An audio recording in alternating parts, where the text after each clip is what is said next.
බුද්ධිමත් පාලකයෙක් ඉන්නවනම් මේක අර විශ්වලාගත් ආශිර්වාදයක්. මොකද දැන් මිනිස්සු ඩුබායි වලට යන්නත් බයයි, සිංගප්පූරුවටත් යන්න බයයි. ඉරානයට වුණත් නියුක්ලියර් පව වගේ දේවල් මේ ලබා දුන්නේ ඇමරිකාවම තමයි. 48 නිදහස ගත්තට පස්සේ ඇත්තටම අපේ රට ඉතාමත්ම ශීඝ්‍ර ලෙස දියුණු වෙමින් ආවා. ඒ අර්ථවර්ධන එක පාරටම මේක විවෘතාර්ථකයක් කරපු එක ගැන අපි හුඟක් වැරදි දකිනවා. හැබැයි ඒක නොකරත් බෑ. ඒක වාසිය ගියා ඉන්දියාවටයි චීනටයි. ලී කුවන් යූ කියනවා මේ රට අද දියුණු තත්වයකට ගෙනල්ලා තියෙනවා. ඒකට මම හිතනවා මේ අපේ සිංගප්පූරු පුරවැසියන්ට ස්තුති කිරීමේ අවශ්‍යතාවයක් නැහැ. මම ස්තුති කරන්න ඕන ශ්‍රී ලංකාවේ ඉන්න වාමාංශික දේශපාලන නායකයින්ට. 385,000න් 50%කට වැඩි දින ගණනක් ඒකේ තියෙනවා මේ ස්ට්‍රයික්. නමුත් සිංගප්පූරුවට වඩා 10,000 ගුණයකින් වටිනා විදියට පහසුවෙන් සේවා ලබා ගන්න පුළුවන් තැන ලංකාව. ඩුබායි වල ඒගොල්ලෝ ප්‍රජාතන්ත්‍රවාදී රාජ්‍යයන් නෙවෙයි, ඒක ඒකාධිපති රටවල්. ඒගොල්ලන් විශාල ධනස්කන්ධයක් ගොඩ ගහගත්තා. අපේ රටේ ව්‍යාපාරික විතරක් නෙවෙයි, අපේ රටේ පාතාලේ සල්ලි ටික පවා ඩුබායි වලට ගියා. ලෝකයට ණය නැති භාණ්ඩාගාරයක් නිර්මාණය කරේ සිරිමාව බණ්ඩාරනායක මැතිණිය. ආර්ථිකය වැටෙන්න ප්‍රධාන වශයෙන් බලපෑවේ මහ බැංකුවේ මුදල් අමාත්‍යාංශය. හයිකෝට් දාගත්ත මයික්‍රෝ ෆිනෑන්ස් කියලා කණ්ඩායමක් කියලා ඒ ගමට රිංගලා කොහොම මිනිසුන්ගේ සල්ලි ටික ගසා කෑවා. ඔය හැම මාධ්‍ය ආයතනෙම දන ගහලා වහල්ලු වගේ ඉන්න ලොකු ව්‍යාපාරිකයෝ ටික ඉස්සරහා. මේ වැට් එක 18% කියන්නේ මම දැන් ලෝකෙ වැඩිම එක. අඩු ගානේ මේක තනි ඉලක්කමකට ගේන්න ඕනේ. 2028 වෙනකොට ගැටලු එනවා. මොකද දැන් ණය ගෙවන්න තියෙන්නේ 2028 නේ. සිස්ටම් චේන්ජ් වෙලා නැහැ. මොකද වර්තමාන ජනාධිපතිවරයාත් ওই මුදල් අමාත්‍යාංශේ බදා ගන්න පළවෙනි දවසේම මං කෝ විනාශේ මුල. ජනාධිපති ධූරය කියන එක හැමෝටම උරුදු දෙන ධූරයක් නෙවෙයි. රටේ ඉදිරිය පිළිබඳව මට නම් තිබෙන්නේ ඊ타ත්ම අඳුරු සේයාවන්. පාර්ලිමේන්තු 159ක් හිටියට, ඇමති මණ්ඩලයක් හිටියට අපි දකින්නෝනේ හැම දෙයකම අවසානයේදී මැදිහත් වෙන්න වෙන්නේ ජනාධිපතිට. මෙහෙම උද්දච්ච වෙලා රට පාලනය කරන්න බෑ. Talk with Anjana. අයිබෝවන් ටෝක් විත් අංජන වැඩසටහන සිලෝන් සිග්නාලිකාවේ. අද ශ්‍රී ලංකාව ඇතුළු මුළු ලෝකෙම පත් වෙලා තියෙන්නේ ලොකු ආර්ථික අර්බුදයකට. මේ ආර්ථික අර්බුදයට පත් වෙලා තියෙන්නේ ලෝකයේ ඉරානය, ඊශ්‍රායලය, ඇමරිකාව ඇතුළු රටවල් යුද්ධයක් ආරම්භ කරලා තියෙන නිසා, බලාර්ගලය නිසා. හැබැයි මේ ලෝකේ පවතිනා වූ යුද්ධය නැත්නම් මේ රටවල් අතර පවතිනා වූ යුද්ධය නිසාම අපේ රටට ඍජුව බලපාලා තියෙනවා, අපේ ආර්ථිකයට ඍජුව බලපාලා තියෙනවා මේ යුද්ධය. මෙය වර්තමාන ආණ්ඩුවට මොන වගේ බලපාලා තියෙනවා, ශ්‍රී ලංකාවට මොන වගේ මේ ආර්ථික තත්ත්වයට බලපානවද කියලා අපි ඇත්ත සැටියෙන් කතා කරන්න ඕන. අපි දන්නවා පාර්ලිමේන්තුවේ දශක ගණනාවක් සිටි, ඒ වගේම කැබිනට් අමාත්‍ය ධූර ගණනාවක් හොබවපු ජ්‍යෙෂ්ඨ ජනාධිපති නීතිඥවරයෙක් හිටියා. එතුමන් හමු වෙන්නට ටෝක් විත් අංජන, විශේෂයෙන් අංජන මම ආවා අද එතුමන්ගේ නිවහනට. එතුමන් තමයි හිටපු අධිකරණ හා බුද්ධ ශාසන අමාත්‍යවර, ඒ වගේම තව අමාත්‍ය ධූර කිහිපයක් දරුවා. ඒ වගේම වර්තමානයේ ශ්‍රී ලංකා නිදහස් පක්ෂයේ ජ්‍යෙෂ්ඨ උපසභාපති. ඒ වගේම එතුමන් ජනාධිපතිවරණයට පසුගිය සමයේ තරඟ වැදුනා. එතුමන් විශේෂයෙන්ම අපි මේ එතුමන් හමුවීමට එන්නේ එතුමන් ප්‍රකාශ කළ දේවල්, ජනාධිපතිවරණයේ සමුවේ ප්‍රකාශ කළ දේවල් වර්තමාන ආණ්ඩුව පත් වෙලා මාස 18ක් යනකොට, හරියටම අවුරුදු එකමාරක් යනකොට සැබෑ වේගෙන පැමිණලා තිබෙනවා. ඒක කාටත් නොරහසක්. ඉතින් එතුමන් තමයි ජනාධිපති නීතිඥ ආචාර්ය විජේදාස රාජපක්ෂ මැතිතුමන්. අයිබෝන් මැතිතුමනි. අයිබෝන්. ඉතින් මම මුල පිරුවේ කරුණු ටික මම සර් කියලා කතා කරන්නම්.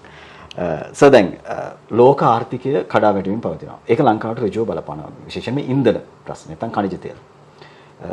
සර් දකින්නේ ලෝක ආර්ථිකය කඩා වැටීමත් එක්ක ලංකාවේ ආර්ථිකය කළමනා කරගන්නට බැරි වුණේ ඇයි?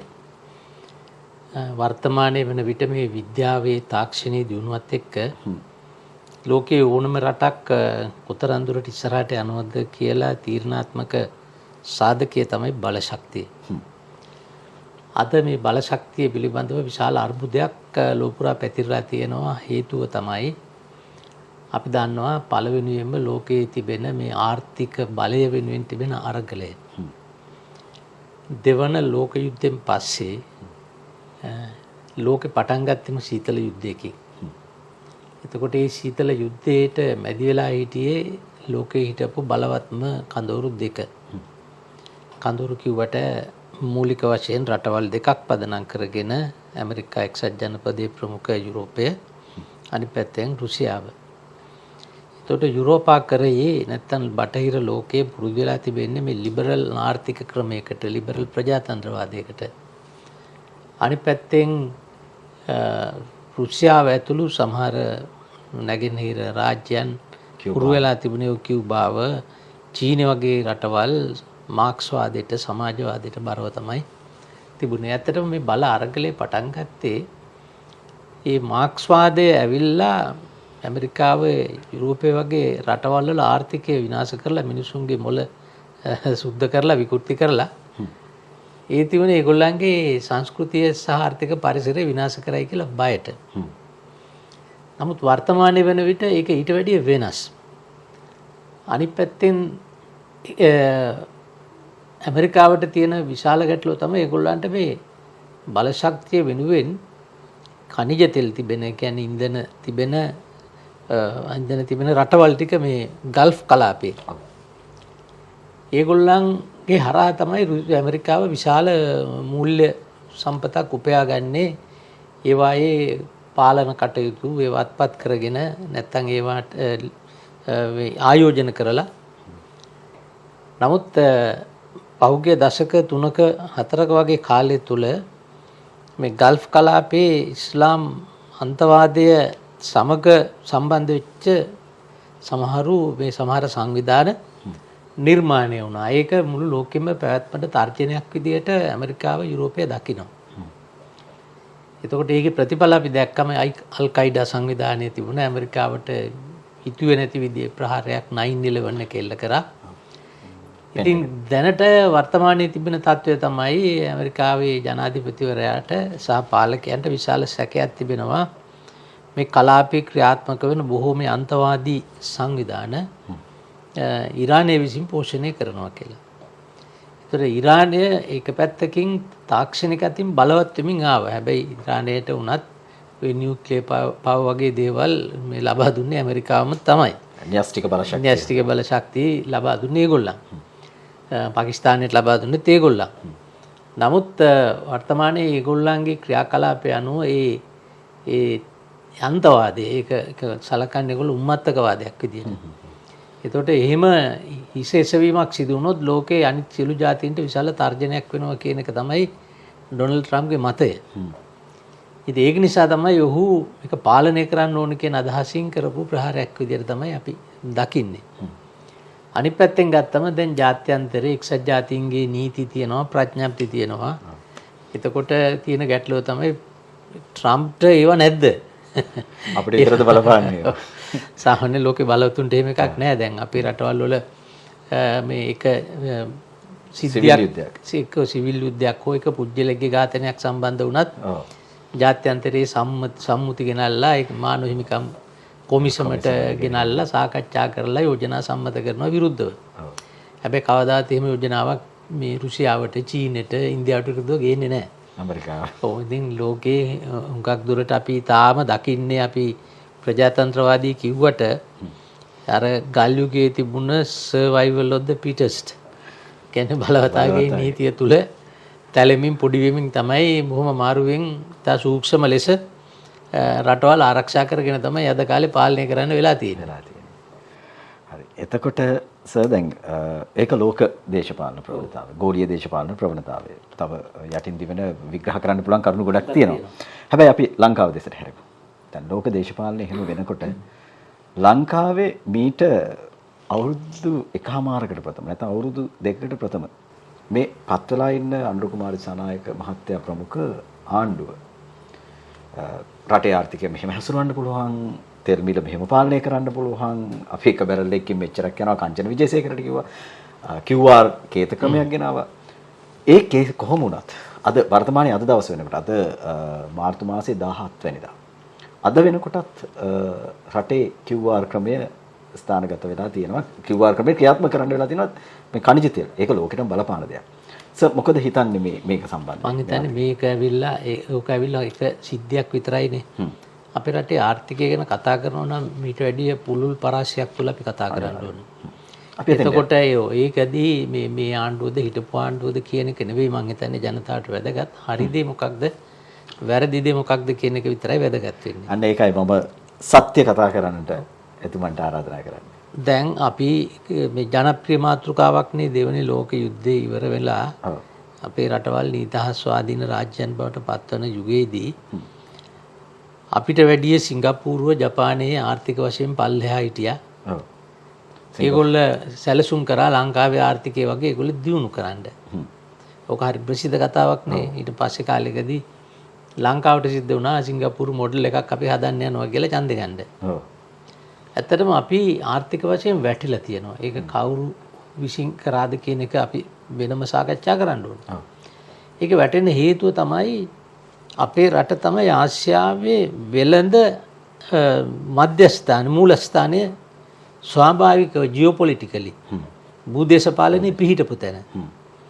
ඒක නිසා තමයි 1505 වගේ ඈත යුගයේ පෘතුගීසි ජාතිකයෝ ඇවිල්ලා මෙතන මේ කොළඹ ගාල්ලා අල්ලගත්තේ. පහතරට ප්‍රදේශයේ මුහුදුබඩ කලාපයේ විශේෂයෙන්. ඊට පස්සේ ලන්දේසිය ආවා 1656 දී. ඊට පස්සේ 1696 දී ඉංග්‍රීසින් ආවා. මේ ඔක්කොගේම පුදුම ටාකට් එකක් නේ මේ ලංකාව. ශ්‍රී ලංකාව. ඒකට හේතුව සෑම අතින්ම මේක පිහිටීම අනුව ඒගොල්ලන්ගේ වාණිජ්‍ය ලෝක වාණිජ්‍ය දේශපාලනයේ වාණිජ්‍යකරණයට සහ දේශපාලනයට අනිත් එක යුද්ධමය වශයෙන් මේගොල්ල මේ රටවල් අල්ලගත්ත යුද්ධෙන්නේ. ඒ කියන්නේ අවිබලෙන්නේ. ඒ වගේ තැනකදී ඉතාමත්ම වැදගත්ම ස්ථානයක් විදිහට ශ්‍රී ලංකාව පිහිටීම. ඒ කියන්නේ මේ භූමියේ පිහිටීම ජියෝපොලිටිකලි ඒක වැදගත් නිසා තමයි කවුරුත් මේකට මේ ඇහැ ගහගෙන ඒක අපේ රටට හරි ආශිර්වාදයක්. හැබැයි ඒක අපිට කරුමයක් බවට පත් වෙලා තිබුණා අවුරුදු 450කට වගේ කාලයක් තිස්සේ. 48 නිදහස ගත්තට පස්සේ ඇත්තටම අපේ රට ඉතාමත්ම ශීඝ්‍ර ලෙස දියුණු වෙමින් ආවා.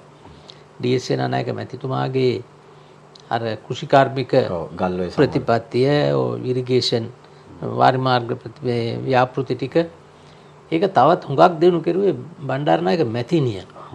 මේකේ පස් අවුරුදු සැලැස්මෙන් ස්වයංපෝෂිත ආර්ථිකයක් ඒක අදට ගැලපෙන්නේ නැහැ. නමුත් ඒ කාලේ හැටියට දියුණු වෙච්ච රටවල් අනුගමනය කරපු විදිය ඒක. මොකද ඒක චීනය අනුගමනය කරලා තිබුණා. වියට්නාමය අනුගමනය කරා. මහා පරිමාණ. එතකොට කියුබා වගේ රාජ්‍යයන් ඒ කාලේ හුඟක් දියුණු වුණා. ස්වාධීනව ගොඩ නැගුණා. සෝවියට් රුසියාව සම්බන්ධයෙන් ගත්තත් ඒ කාලේ හරි ප්‍රබල රාජ්‍යයක් තමයි යුගොස්ලෝවියාව. ඒ කියන්නේ සම්පත් කළමනාකරණය කරලා තමන්ගේ රටවල් ස්වාධීන රාජ්‍යයන් විදිහට ආර්ථික වශයෙන් නිදහස් රාජ්‍යයන් විදිහට ගොඩ නැගීම. එතකොට ඒ ගොඩනැගීම තුල විශාල වෙනසක් අපේ රටේ සිද්ධ වුණා, දියුණුවක් වුණා. හැබැයි එකතකින් අපි දැන් ජේ.ආර්. ජයවර්ධන එක පාරටම මේක විවෘතාර්ථිකයක් කරපු එක ගැන අපි හුඟක් වැරදි දකිනවා. හැබැයි ඒක නොකරත් බෑ. 77.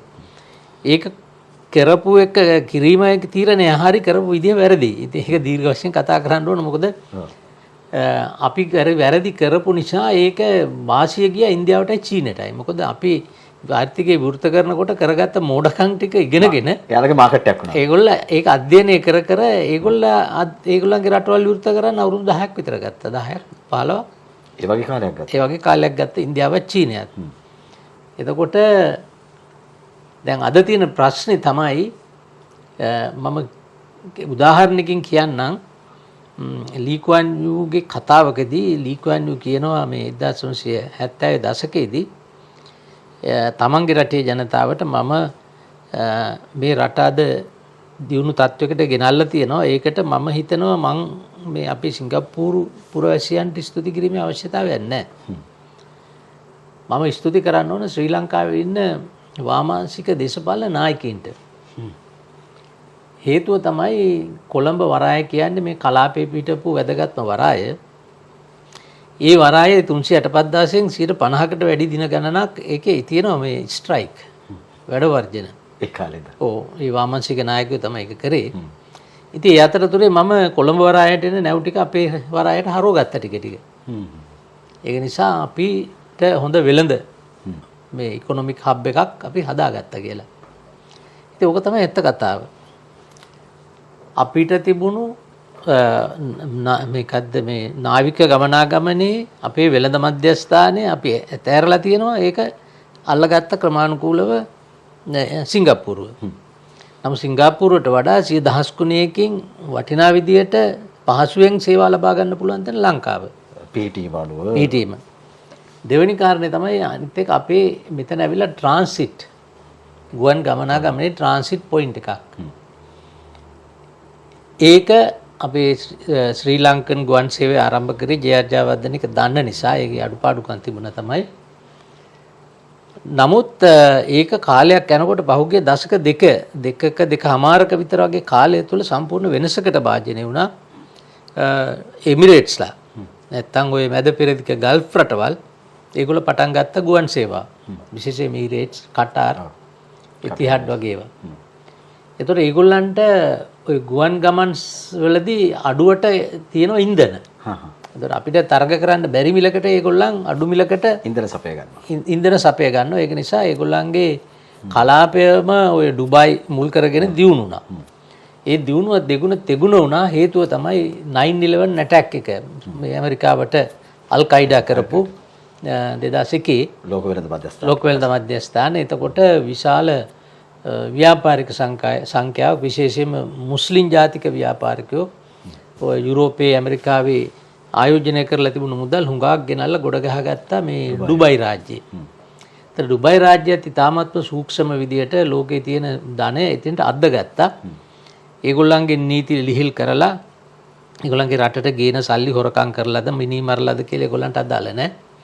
5% බදු ගෙවීමට යටත් ඕන කෙනෙකුට ඒකට සල්ලි ගෙන්න සහාය දුන්නා. අපේ රටේ තමයි මේ මුදල් විසුද්ධිකරණේ කතන්දරයි රුපියල් 100ක් මේ ගිණුමට આવොත් කොහොමද පැහැදිලි කරන්න ඕන අපි නැත්තම් මේකට විරුද්ධව බ්‍රයිබරි නඩු දානවා. ඒ වගේ තත්ත්වයක් අපේ රටේ තියෙනවා. හැබැයි දැන් ඩුබයි වල ඒගොල්ලෝ ප්‍රජාතන්ත්‍රවාදී රාජ්‍යයක් නෙවෙයි. ඒගොල්ලෝ ජාත්‍යන්තර සම්මුතින් ගැන එච්චර තකන අයත් නෙවෙයි. ඒක ඒකාධිපති රටවල්. ඒ වයින් ප්‍රයෝජන අරගෙන ඒගොල්ලන් විශාල ධනස්කන්ධයක් ගොඩ ගහගත්තා. රට තුලට ගෙනාවා. ඒ රට තුලට ගෙනියනකොට අපේ රටේ ව්‍යාපාරික විතරක් නෙවෙයි. අපේ රටේ පාතාලේ සල්ලි ටික පවා ඩුබයි වලට ගියා.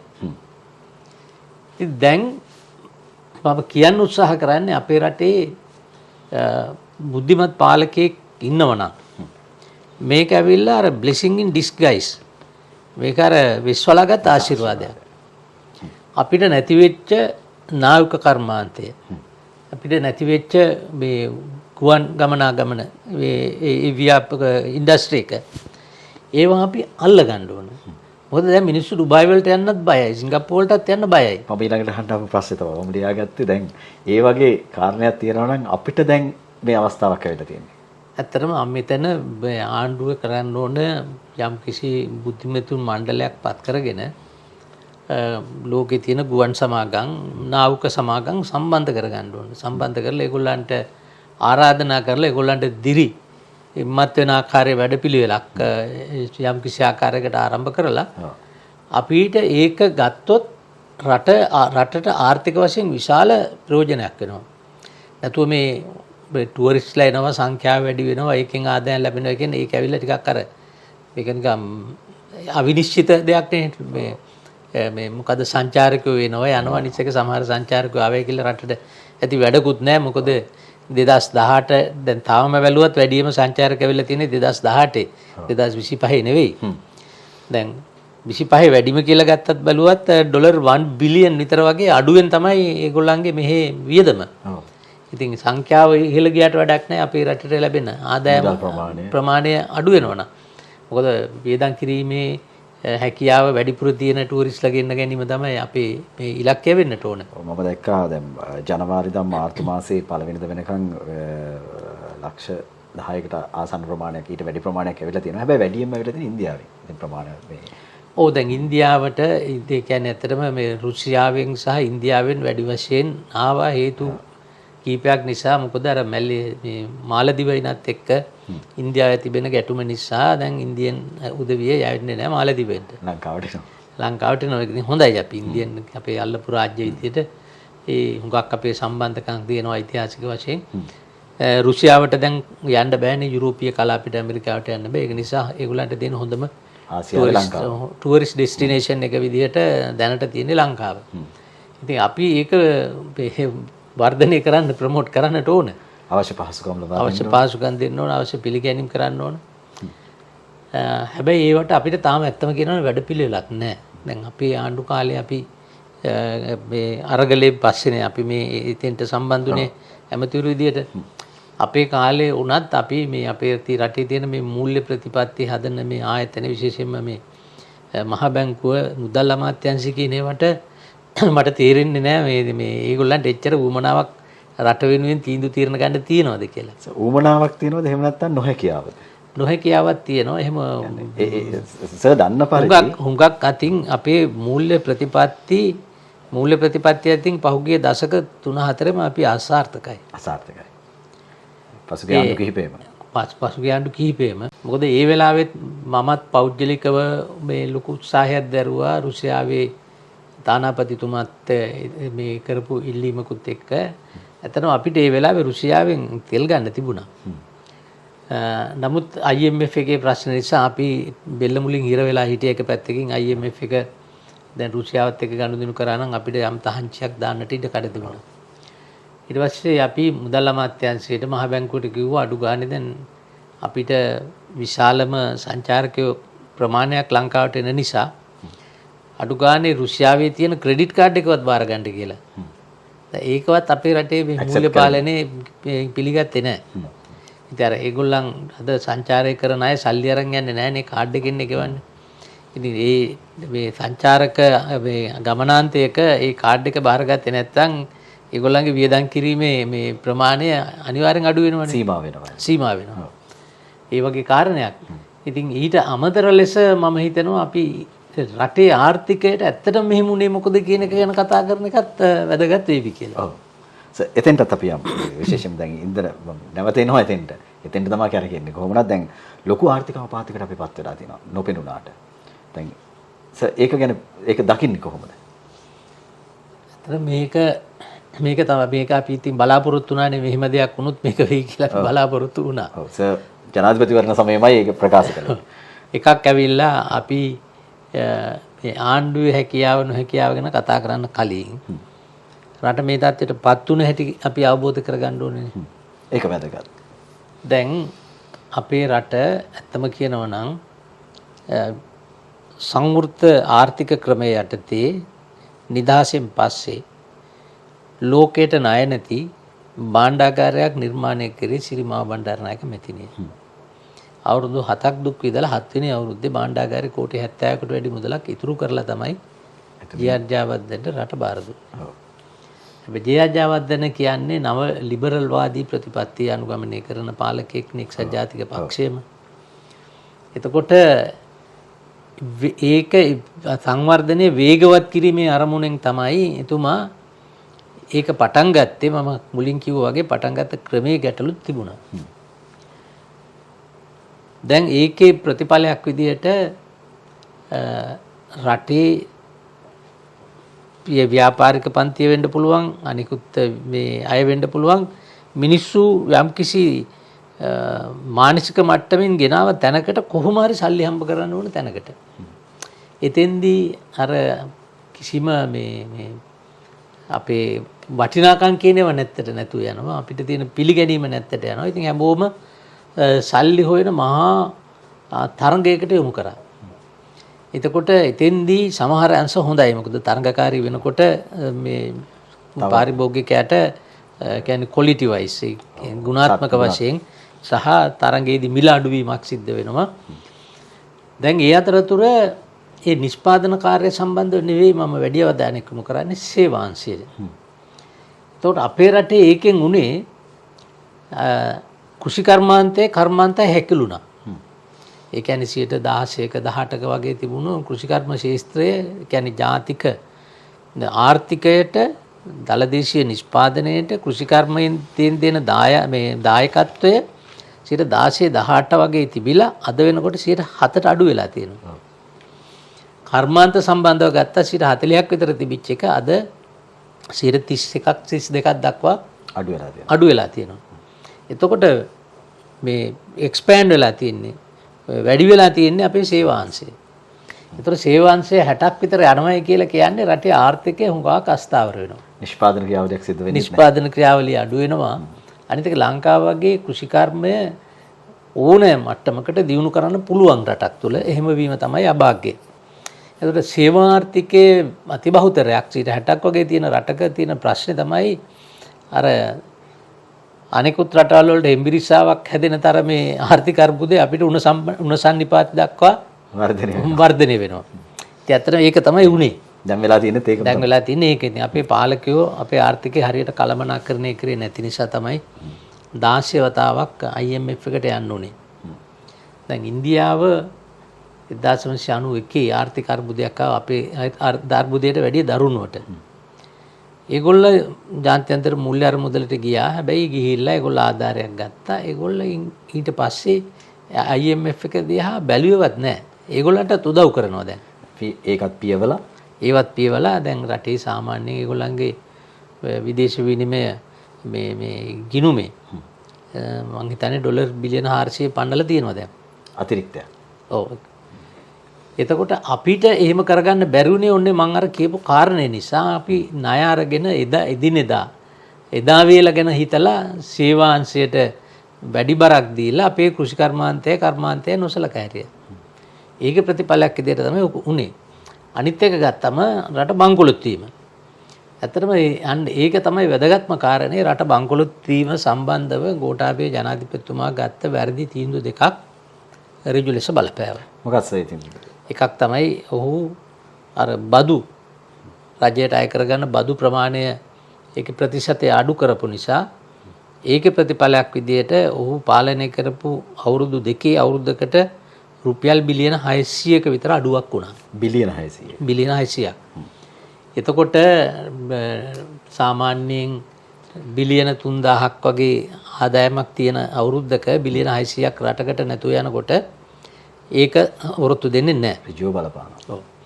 දෙවෙනි කාරණේ තමයි එතුමාගේ මේ ඕගනික් ෆර්ටිලයිසර් කියන්නේ මේ කාබනික පොහොර ව්‍යාපෘතිය නිසා අපේ රටේ කෘෂි කර්මාන්තය පවත්වාගෙන යන්නට බැරි වුණා. මොකද ඒ වගේ ප්‍රතිපත්තියක් සාමාන්‍යයෙන් කරනවා නම් අවුරුදු 15ක 20ක සැලැස්මක් උඩ දීර්ඝකාලීන සැලැස්මක් කරන්න ඕනේ. එහෙම ආවට ගියට කරන්න පුළුවන් දෙයක් නෙවෙයි. ඉතින් මම හිතන එතුමාට කෘෂි කර්ම ගැන එච්චර අවබෝධයක් නැහැ. නමුත් අවසනාවකට යම් උපදේශක කණ්ඩායමක් නිසානුමක ගියා කියලා අපිට තේරෙනවා, දන්නවා. මූල්‍ය සම්බන්ධය ගත්ත වුණත් ඇත්ත කතාව ගෝඨාභය මහත්තයට උදව් කරපු ව්‍යාපාරිකයෝ 4-5 දෙනෙක් එතුමාගේ උපදේශකයෝ විදියට පත් කරගත්තා නෙවෙයි. නමුත් ළඟින් තියාගෙන උපදෙස් ගත්තා. ඒකේ ප්‍රතිඵල නිසා ආදායම් බදු ඒගොල්ලන්ට පාසිදායක විදියට ඒගොල්ලන්ට වාසියක් අත් කරගන්න මේ ජනාධිපතිතුමා මෙහෙवला මුළු රටේම ආර්ථිකය විනාශ කළා. දැන් මේක තමයි හුඟක් සටකපට ව්‍යාපාරිකයන්ගේ හැටි. ඒ කාලේ දැන් ඔබතුමාලා දැන් මූලින්ම ළඟින් හිටියානේ. ඒක ජනතාවත් දන්නවනේ. ඔබතුමා ඇහුවේ නැද්ද ඒ සම්බන්ධයෙන්? දැන් මම කීපතාවක් කතා කරා. මොකද මම ඕක දන්න නිසා තමයි එතුමා ඵලයටපත් වෙලා පැය 24ක් යන්න කලින් මම මේ කාර්යාලෙම ඉඳගෙන මගේ උගක් මෙතන සෙනග තියාගෙන මම කිව්වා එතුමාට අවුරුදු දෙකකට වැඩි මේ රට පාලනය කරන්න හම්බෙන්නේ නැහැ කියලා. එතකොට ඒක මම ප්‍රසිද්ධිය කිව්වේ බොහොම මාධ්‍යවලත් පළවෙනි මොහොතේ එතුමා රුවන්වැලි සෑය දිවුරුම් දෙනවා කියපු මොහොතෙමත් මං කිව්වා අවුරුදු දෙක තමයි උපරිමේ. අපිට එන්න කියපු නිසා මං ගියා. හැබැයි දිවුරුම් දෙන වෙලාවට මං හිටියේ නැහැ. පැය විනාඩි 45කට කලින් පිට වෙලා ආවා. ඒ වගේ තැනක මං ඉන්නේ නැහැ කියලා ප්‍රතිපත්ති මේ මගේ තීරණයක්. ඇමති මණ්ඩලෙ එකන් ගිහිල්ලා දළදා මාලිගාවේ මේ මොකද්ද මගුල් මඩුවේ දිවුරුම් දෙන කොටත් මං කලින් දවසේ ගිහිල්ලා කතා කරලා එදා උදේ පාන්දර කොළඹ මිසක් මම ගියේ නැහැ. ඒකම එතුමා බලවෙනි පත්වීම කරනකොට මං තීන්දුව ගත්තා මෙයාගේ ආණ්ඩුවේ කිසිම තනතුරක් ගන්නෙ නැහැ. ඒක තමයි පී.බී. ජයසුන්දර ඔහුගේ මේ ජනාධිපති ලේකම් කර ගැනීම. එතකොට මම තීන්දුව කරලා ඉවරයි ගෝඨාභය විනාශ වෙලා ඉවරයි කියලා. පළවෙනි පැය 24 දී ඒක තීන්දුව ගත්තේ. ඉතින් මම ඒක නිසා බාරගත්තේ නැහැ. නමුත් රට වැටිච්ච වෙලාවේ විපක්ෂෙත් එපයි කියලා දුවන වෙලාවේ. ඔව්. රනිල් වික්‍රමසිංහ මහත්තයත් එක්ක අපි ඉතින් කතා වෙලා මේක අපි බාර අරගෙන කරා. ඇත්ත වශයෙන්ම අපේ රටේ ආර්ථිකය වැටෙන්න ප්‍රධාන වශයෙන් බලපෑවේ අපේ මහ බැංකුව. මහ බැංකුවේ මුදල් අමාත්‍යාංශයයි. මොකද ඔබට මතකද මන් දන්නේ 2005 මම ලංකාවේ අපේ මහින්ද ජනාධිපතිතුමාගේ ආණ්ඩුවේ රාජ්‍ය බැංකු සංවර්ධන ඇමති. ඔව්. මම එතුමාට කිව්වා මේ පී.බී. ජයසුන්දර මුදල් අමාත්‍යාංශයේ ලේකම් විදිහට තියාගත්තොත් රට බංකොලොත් වෙනවා.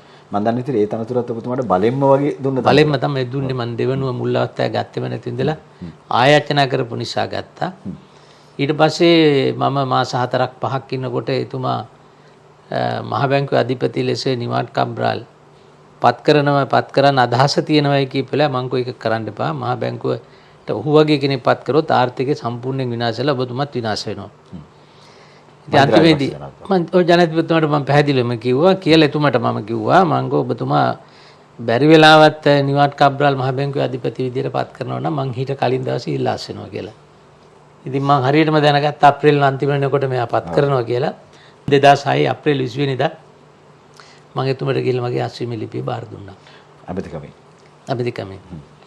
ඊට පස්සේ මම කෝප් කාර්ක සභාවේදී සභාපති විදියට කටයුතු කරලා වාර්තා ඉදිරිපත් කරපුවාම ඒ සියලු දෙනාගේ වංචා දූෂණ හෙළිදරව් කරලා 2007 තමයි මම පාර්ලිමේන්තුවේදී කිව්වේ මේ දෙන්න ආර්ථික ඝාතකයෝ කියලා. ඔව්. ඒක ප්‍රබල කියමනක්. ප්‍රසිද්ධ වුණා. 2007 මම කිව්වට පස්සේ 2023 අවුරුද්දේ මම පාර්ලිමේන්තුවේ ඒ වගේම අයවැය ලේඛනය පිළිබඳව විවාද කර ඉන්න වෙලාවේ ෆෝන් එකට මේ ඇලර්ට් එකක් ආවා. ශ්‍රේෂ්ඨාධිකරණයේ තීන්දුව කරයි කියලා අනිත් අය අතර මේ දෙන්න ආර්ථික ඝාතකයෝ කියලා. ඔව් ඒක තිබා මහින්ද රාජපක්ෂ පිරිසක්. මේ දෙන්නත් ඇතුළුව. ඉතින් මම ගේත් කිව්වා මම 2007 කියපු එක ශ්‍රේෂ්ඨාධිකරණයේ 2023 දී කිව්වා. අවුරුදු 17ක් ගත වුණා. ඒක ශ්‍රේෂ්ඨාධිකරණයට කියන්න.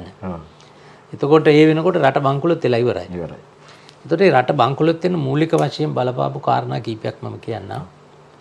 පළවෙනි එක තමයි අපේ රටේ ආර්ථිකය කඩා වැටෙන හේතුව මහ බැංකුවට මූල්‍ය ප්‍රතිපත්තියක් තිබුණේ නැහැ. අදටත් නැහැ.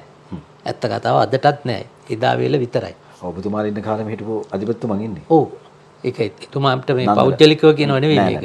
මේ ක්‍රමවේදේ. පොදු ප්‍රතිපත්තිය. එතුමා පත් කරන්න මම හුඟක් දායක වුණා. නන්දන. ඔව්. එතුමා හුඟක් වැඩක් කරන්න උත්සාහ කරපු කෙනෙක් කියන එකත් මම දන්නවා. එතුමාට ඒක කරන්න දෙන්නේ නැතුව එතුමා ඒක දාලා ඕස්ට්‍රේලියාව යනවයි කියලා මටත් මෙතෙන්ට ඇවිල්ලා කියලා තමයි ගියේ. මොකද ඒ කබ්‍රාල්ගේ කාලේ ඒගොල්ලන්ට වැඩ කරන්න දුන්නේ නැහැ. ඒ කියන්නේ මම මේ එක අහවල් අධිපති නිසා කියනව නෙවෙයි හැබැයි මූලික වශයෙන් නිවාඩ් කබ්‍රාල්ගේ කාලේ තමයි මේ විනාශය පටන් ගත්තේ කියන එක කියනවා. කියන්නේ ලොකු බලපෑමක් වුණා.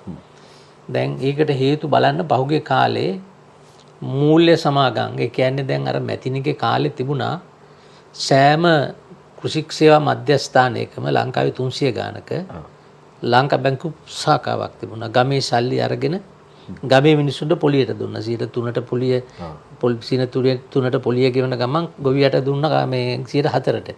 අර සුද්ධ මූල්‍ය ක්‍රමයක්ද ඒක? ඔය සුද්ධ මූල්‍ය ක්‍රමේ මැතිනි තමයි පටන් ගත්තේ.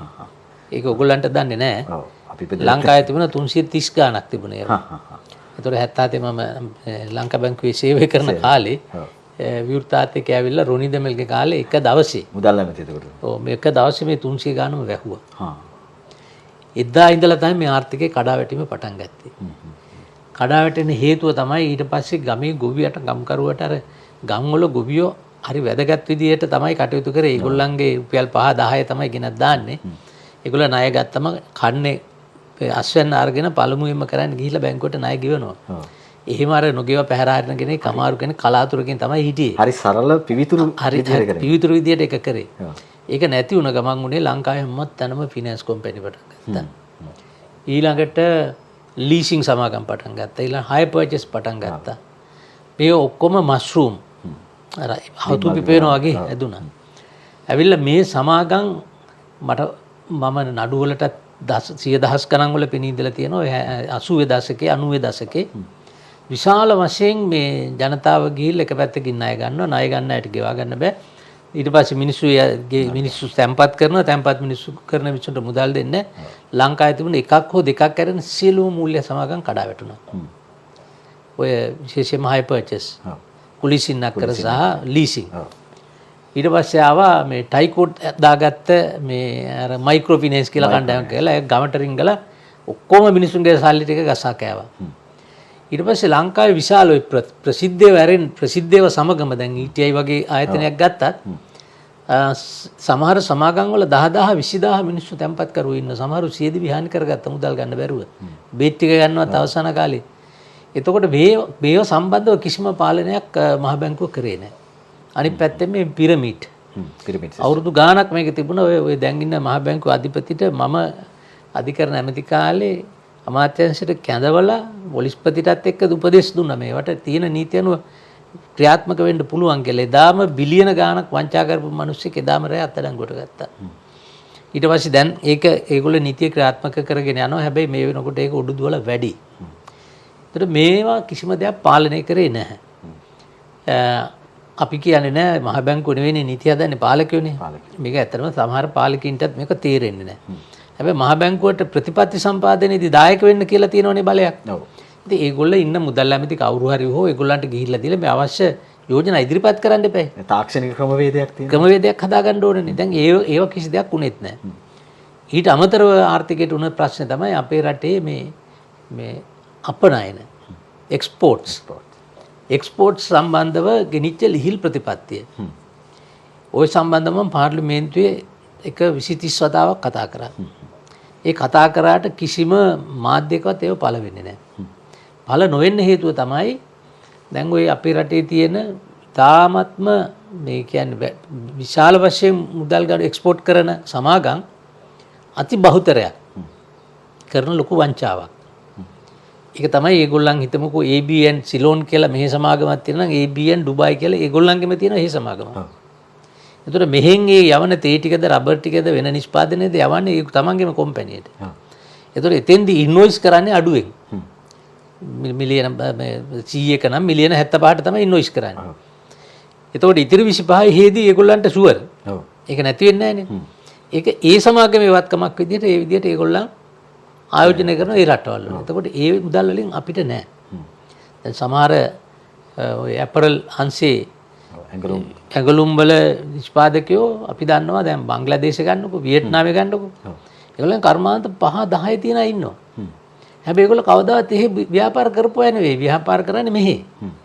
එතකොට මෙහෙ මිනිස්සුන්ගේ දාඩිය මහන්සියෙන් හම්බ කරන නිෂ්පාදනය කරන ඒ ඇඟලුම් ටික ඒ රටවල් විදේශීය රටවල් වලට යවලා ඒකෙන් කොටසක් එහි ඒගොල්ලෝ රඳව ගන්නවා. කියන්නේ පාක් කර ගන්නවා. ඒතර ඒව ආයෝජනය කරනවා වෙන රටවල් වල. එතන මේ රටේ සම්පත් වලින් මේ රටේ මිනිස්සුන්ගේ දාඩිය මහන්සියෙන් හොයාගත්ත දේ ඒක. අර අතරමැදියා ඒ රටවල් වල තියා ගන්නවා. අද ලංකාවේ ඔය බොහොම නම්බුකාර විදියට විශාල වශයෙන් බ්‍රෑන්ඩ් තියාගෙන ව්‍යාපාර කරන අයගෙන් 90%ක්ම මේක කරනවා අදත් කරනවා. මේ වෙනකොටත් වෙනවා. එතකොට ඔය ඇමරිකාවේ එක ආයතනයක් තියෙනවා ග්ලෝබල් එක මේ කියන්නේ මේ පිළිබඳව පර්යේෂණ කරන ආයතනයක් වොෂින්ටන් වල ඒක පළ කරා 2021 වෙනකොට අපේ රටේ ඩොලර් බිලියන අඩුම ගානේ 57ක් පිටරට පාක් කරලා තියෙනවා කියලා. අපේ ධනය. ඒ 23. එතකොට මේ වෙනකොට ඔක දැන් මගේ තක්සේරුව නම් බිලියන 100 පැනලා තියෙනවා. එතකොට ඒ මුදල් අපේ රටට ආවේ නැත්තම් අපේ රට කොහොමද ආර්ථික වශයෙන් මේ පවත්වාගෙන යන්නේ?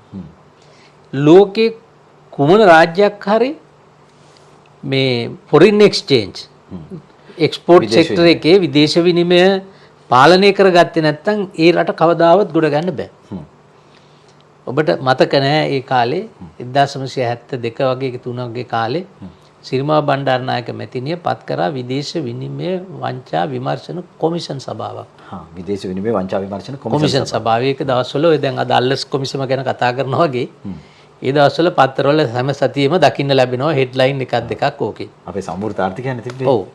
එතකොට මට මතක විදියට වෝල්ට් තල්ගොඩ පිටිය කියලා ශ්‍රේෂ්ඨ අධිකරණ විනිසුරුතුමෙක් තමයි ඒකේ සභාපති විදියට හිටියේ.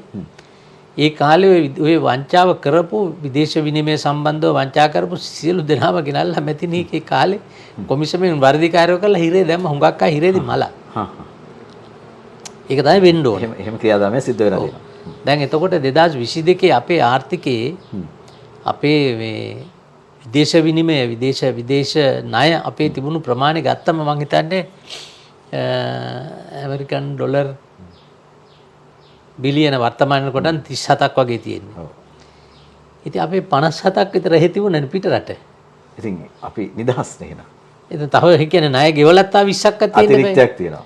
ඔව් දැන් මේක මම කැබිනට් මණ්ඩලෙත් මේ මතු කරලා පාර්ලිමේන්තුවේ කිව්වා. හැබැයි පාර්ලිමේන්තුවේ කිව්වට අපේ විද්‍යුත් මුද්‍රිත මාධ්‍ය දාන්නේ නැහැ. හැන්සාගත වෙනවා විතරයි. නෑ ඒගොල්ලන්ගේ ඒවා ගැන දැම්මොත් අර සමාගම් ඒගොල්ලන්ට කියලා තියෙනවා ඒගොල්ලන්ට ඇඩ්වර්ටයිස්මන්ට් දෙන්නේ නැහැ. අමාත්‍ය ආයතන වල. මාධ්‍ය ආයතන වලට ඔය හැම මාධ්‍ය ආයතනෙම දන ගහලා වහල්ලු වගේ ඉන්නේ. අනිවාර්යයෙන්. රටේ ලොකු ව්‍යාපාරිකයෝ ටික ඉස්සරහා. ඒක ඇත්ත. මොකද ඒක ඇත්තනේ ඒගොල්ලන්ට වෙන බෑනේ ආදායම. එයාලා යැපෙන්නේ ඒගොල්ලෝ යැපෙන්නේ ඒ ව්‍යාපාරිකයින්ගෙන්. ඉතින් ඒගොල්ලෝ ව්‍යාපාරිකයෝ මේක මං එහෙ කියනකොට මෙහෙන් ටෙලිෆෝන් කෝල් එක එනවා දාන්න එපා කියලා. සයි ජපානි වගේ දැන් ජනමාධ්‍ය පිළිබඳ විශේෂ උපාධි ඉයකුත්සට තියෙනවා ජනමාධ්‍ය පිළිබඳ හසල දැනුමක් තියෙනවා ලේක් හවුස් ආයතනයේ කටයුතු කරා මේ අතරමැදි ප්‍රශ්නයක්. සයි ජපානි වගේ රූපවාහිනී නාලිකාවක් NHK වගේ රූපවාහිනියක් ජනතාව අතින් පාලනය වෙන්නේ. ඇයි ලංකාව තුල එහෙම එකක් ජාතික රූපවාහිනිය හෝ ස්වාධීන රූපවාහිනිය ඇති කරන්නට එහෙම එකක් අදහසක් දැරුවද? නෑ එහෙම කරන්න බෑ. ඒ වගේ ස්වාධීන තත්ත්වයකට ගේන්න බෑ. ඉස්සෙල්ලා අපේ රටේ ආර්ථිකය නිදහස් කරගන්න ඕනේ. අනිවාර්යයෙන්. එතකොට අද රටේ ජනගහනයකින් ජනගහනයෙන් 50%ක් අද ওই ශුද්‍ර මූල්‍ය ඒ මූල්‍ය ආයතන වල ණයකාරයෝ වෙලා අද ගොඩ එන්න බෑ. ව්‍යාපාරික ශාස්ත්‍රයේ විශාල ප්‍රතිශතයක් අද මේ පරාට එක්සිකියුෂන් එක පරාට ක්‍රමයට ඒගොල්ලන්ගේ උකස් කරපු දේපල විකුණ බැංකු මුදල් හොයනවා. පරාට කියන්නේ මොකක්ද දැන් සාමාන්‍ය ජනතාවට දැනගන්න. ඔව් පරාටේ කියන්නේ ඇත්තටම මේක රෝමයේ තිබුණු ක්‍රමයක්. රෝමෙත් නෑ දැන් මේ ලන්දේසි ඉන්න මේ නෙදර්ලන්තෙත් නෑ. හැබැයි අපේ රටේ තියෙනවා පරාටේ කියලා. ඔය සමහරු පරාත කියලා කියන්න ගත්තා. ඒකේ අදහස තමයි ඉස්සර ඔය රාජ්‍ය බැංකුවට බලතල දුන්නා දේපලක් උකස් කරලා ඒ උකස් කරුත් නියමිත පරිදි මුදල් ගෙව්වේ නැත්තම් උසාවියට නොගිහිල්ලා බැංකුවේ අධ්‍යක්ෂක මණ්ඩලයේ යෝජනාවක් සම්මත කරලා බැංකුවට මේ දේපල වෙන්දේසිය දාලා විකුණලා මුදල් අය කරගන්න පුළුවන්. ඒ කියන්නේ උසාවියේ මග හරින පාරක් මේක. මුදල් ලබා ගන්න. ඒක දෙක බැංකුව වලට දීලා තිබුණේ නැහැ. අනිත් බැංකුව වලට ඒක දුන්නේ රජයේ බැංකුව වලට විතරයි. ඒක පස්සේ කාලේ මහජන බැංකුවට දුන්නා, මෝගේජ් බැංකුවට දුන්නා. සෞකස් බැංකුවට. කෞද්දලිකාංශය මේක ඉල්ලුවා. ප්‍රේමදාස ජනාධිපතිගේ කාලේ මට මතකයි අපේ ශ්‍රී ලංකා නීතිඥ සංගමයේ විශාල වශයෙන් මේකට විරුද්ධ වුණා. ඒනට ඒ කාලේ කතාවක් තිබුණා මේක පගාවක් දීලා කරගත්ත වැඩක් කියලා. කොහොම හරි පාර්ලිමේන්තුවේ සම්මත වුණා. මොකද ඒ කාලේ ඒගොල්ලන් හරි බලවත්. බැංකු බලවත් බැංකුවට පුළුවන් ඕනෝ දේශපාලනඥයෙක් මේ අල්ලේ නටවන්න. ඒ කාලෙත් නැටුණා.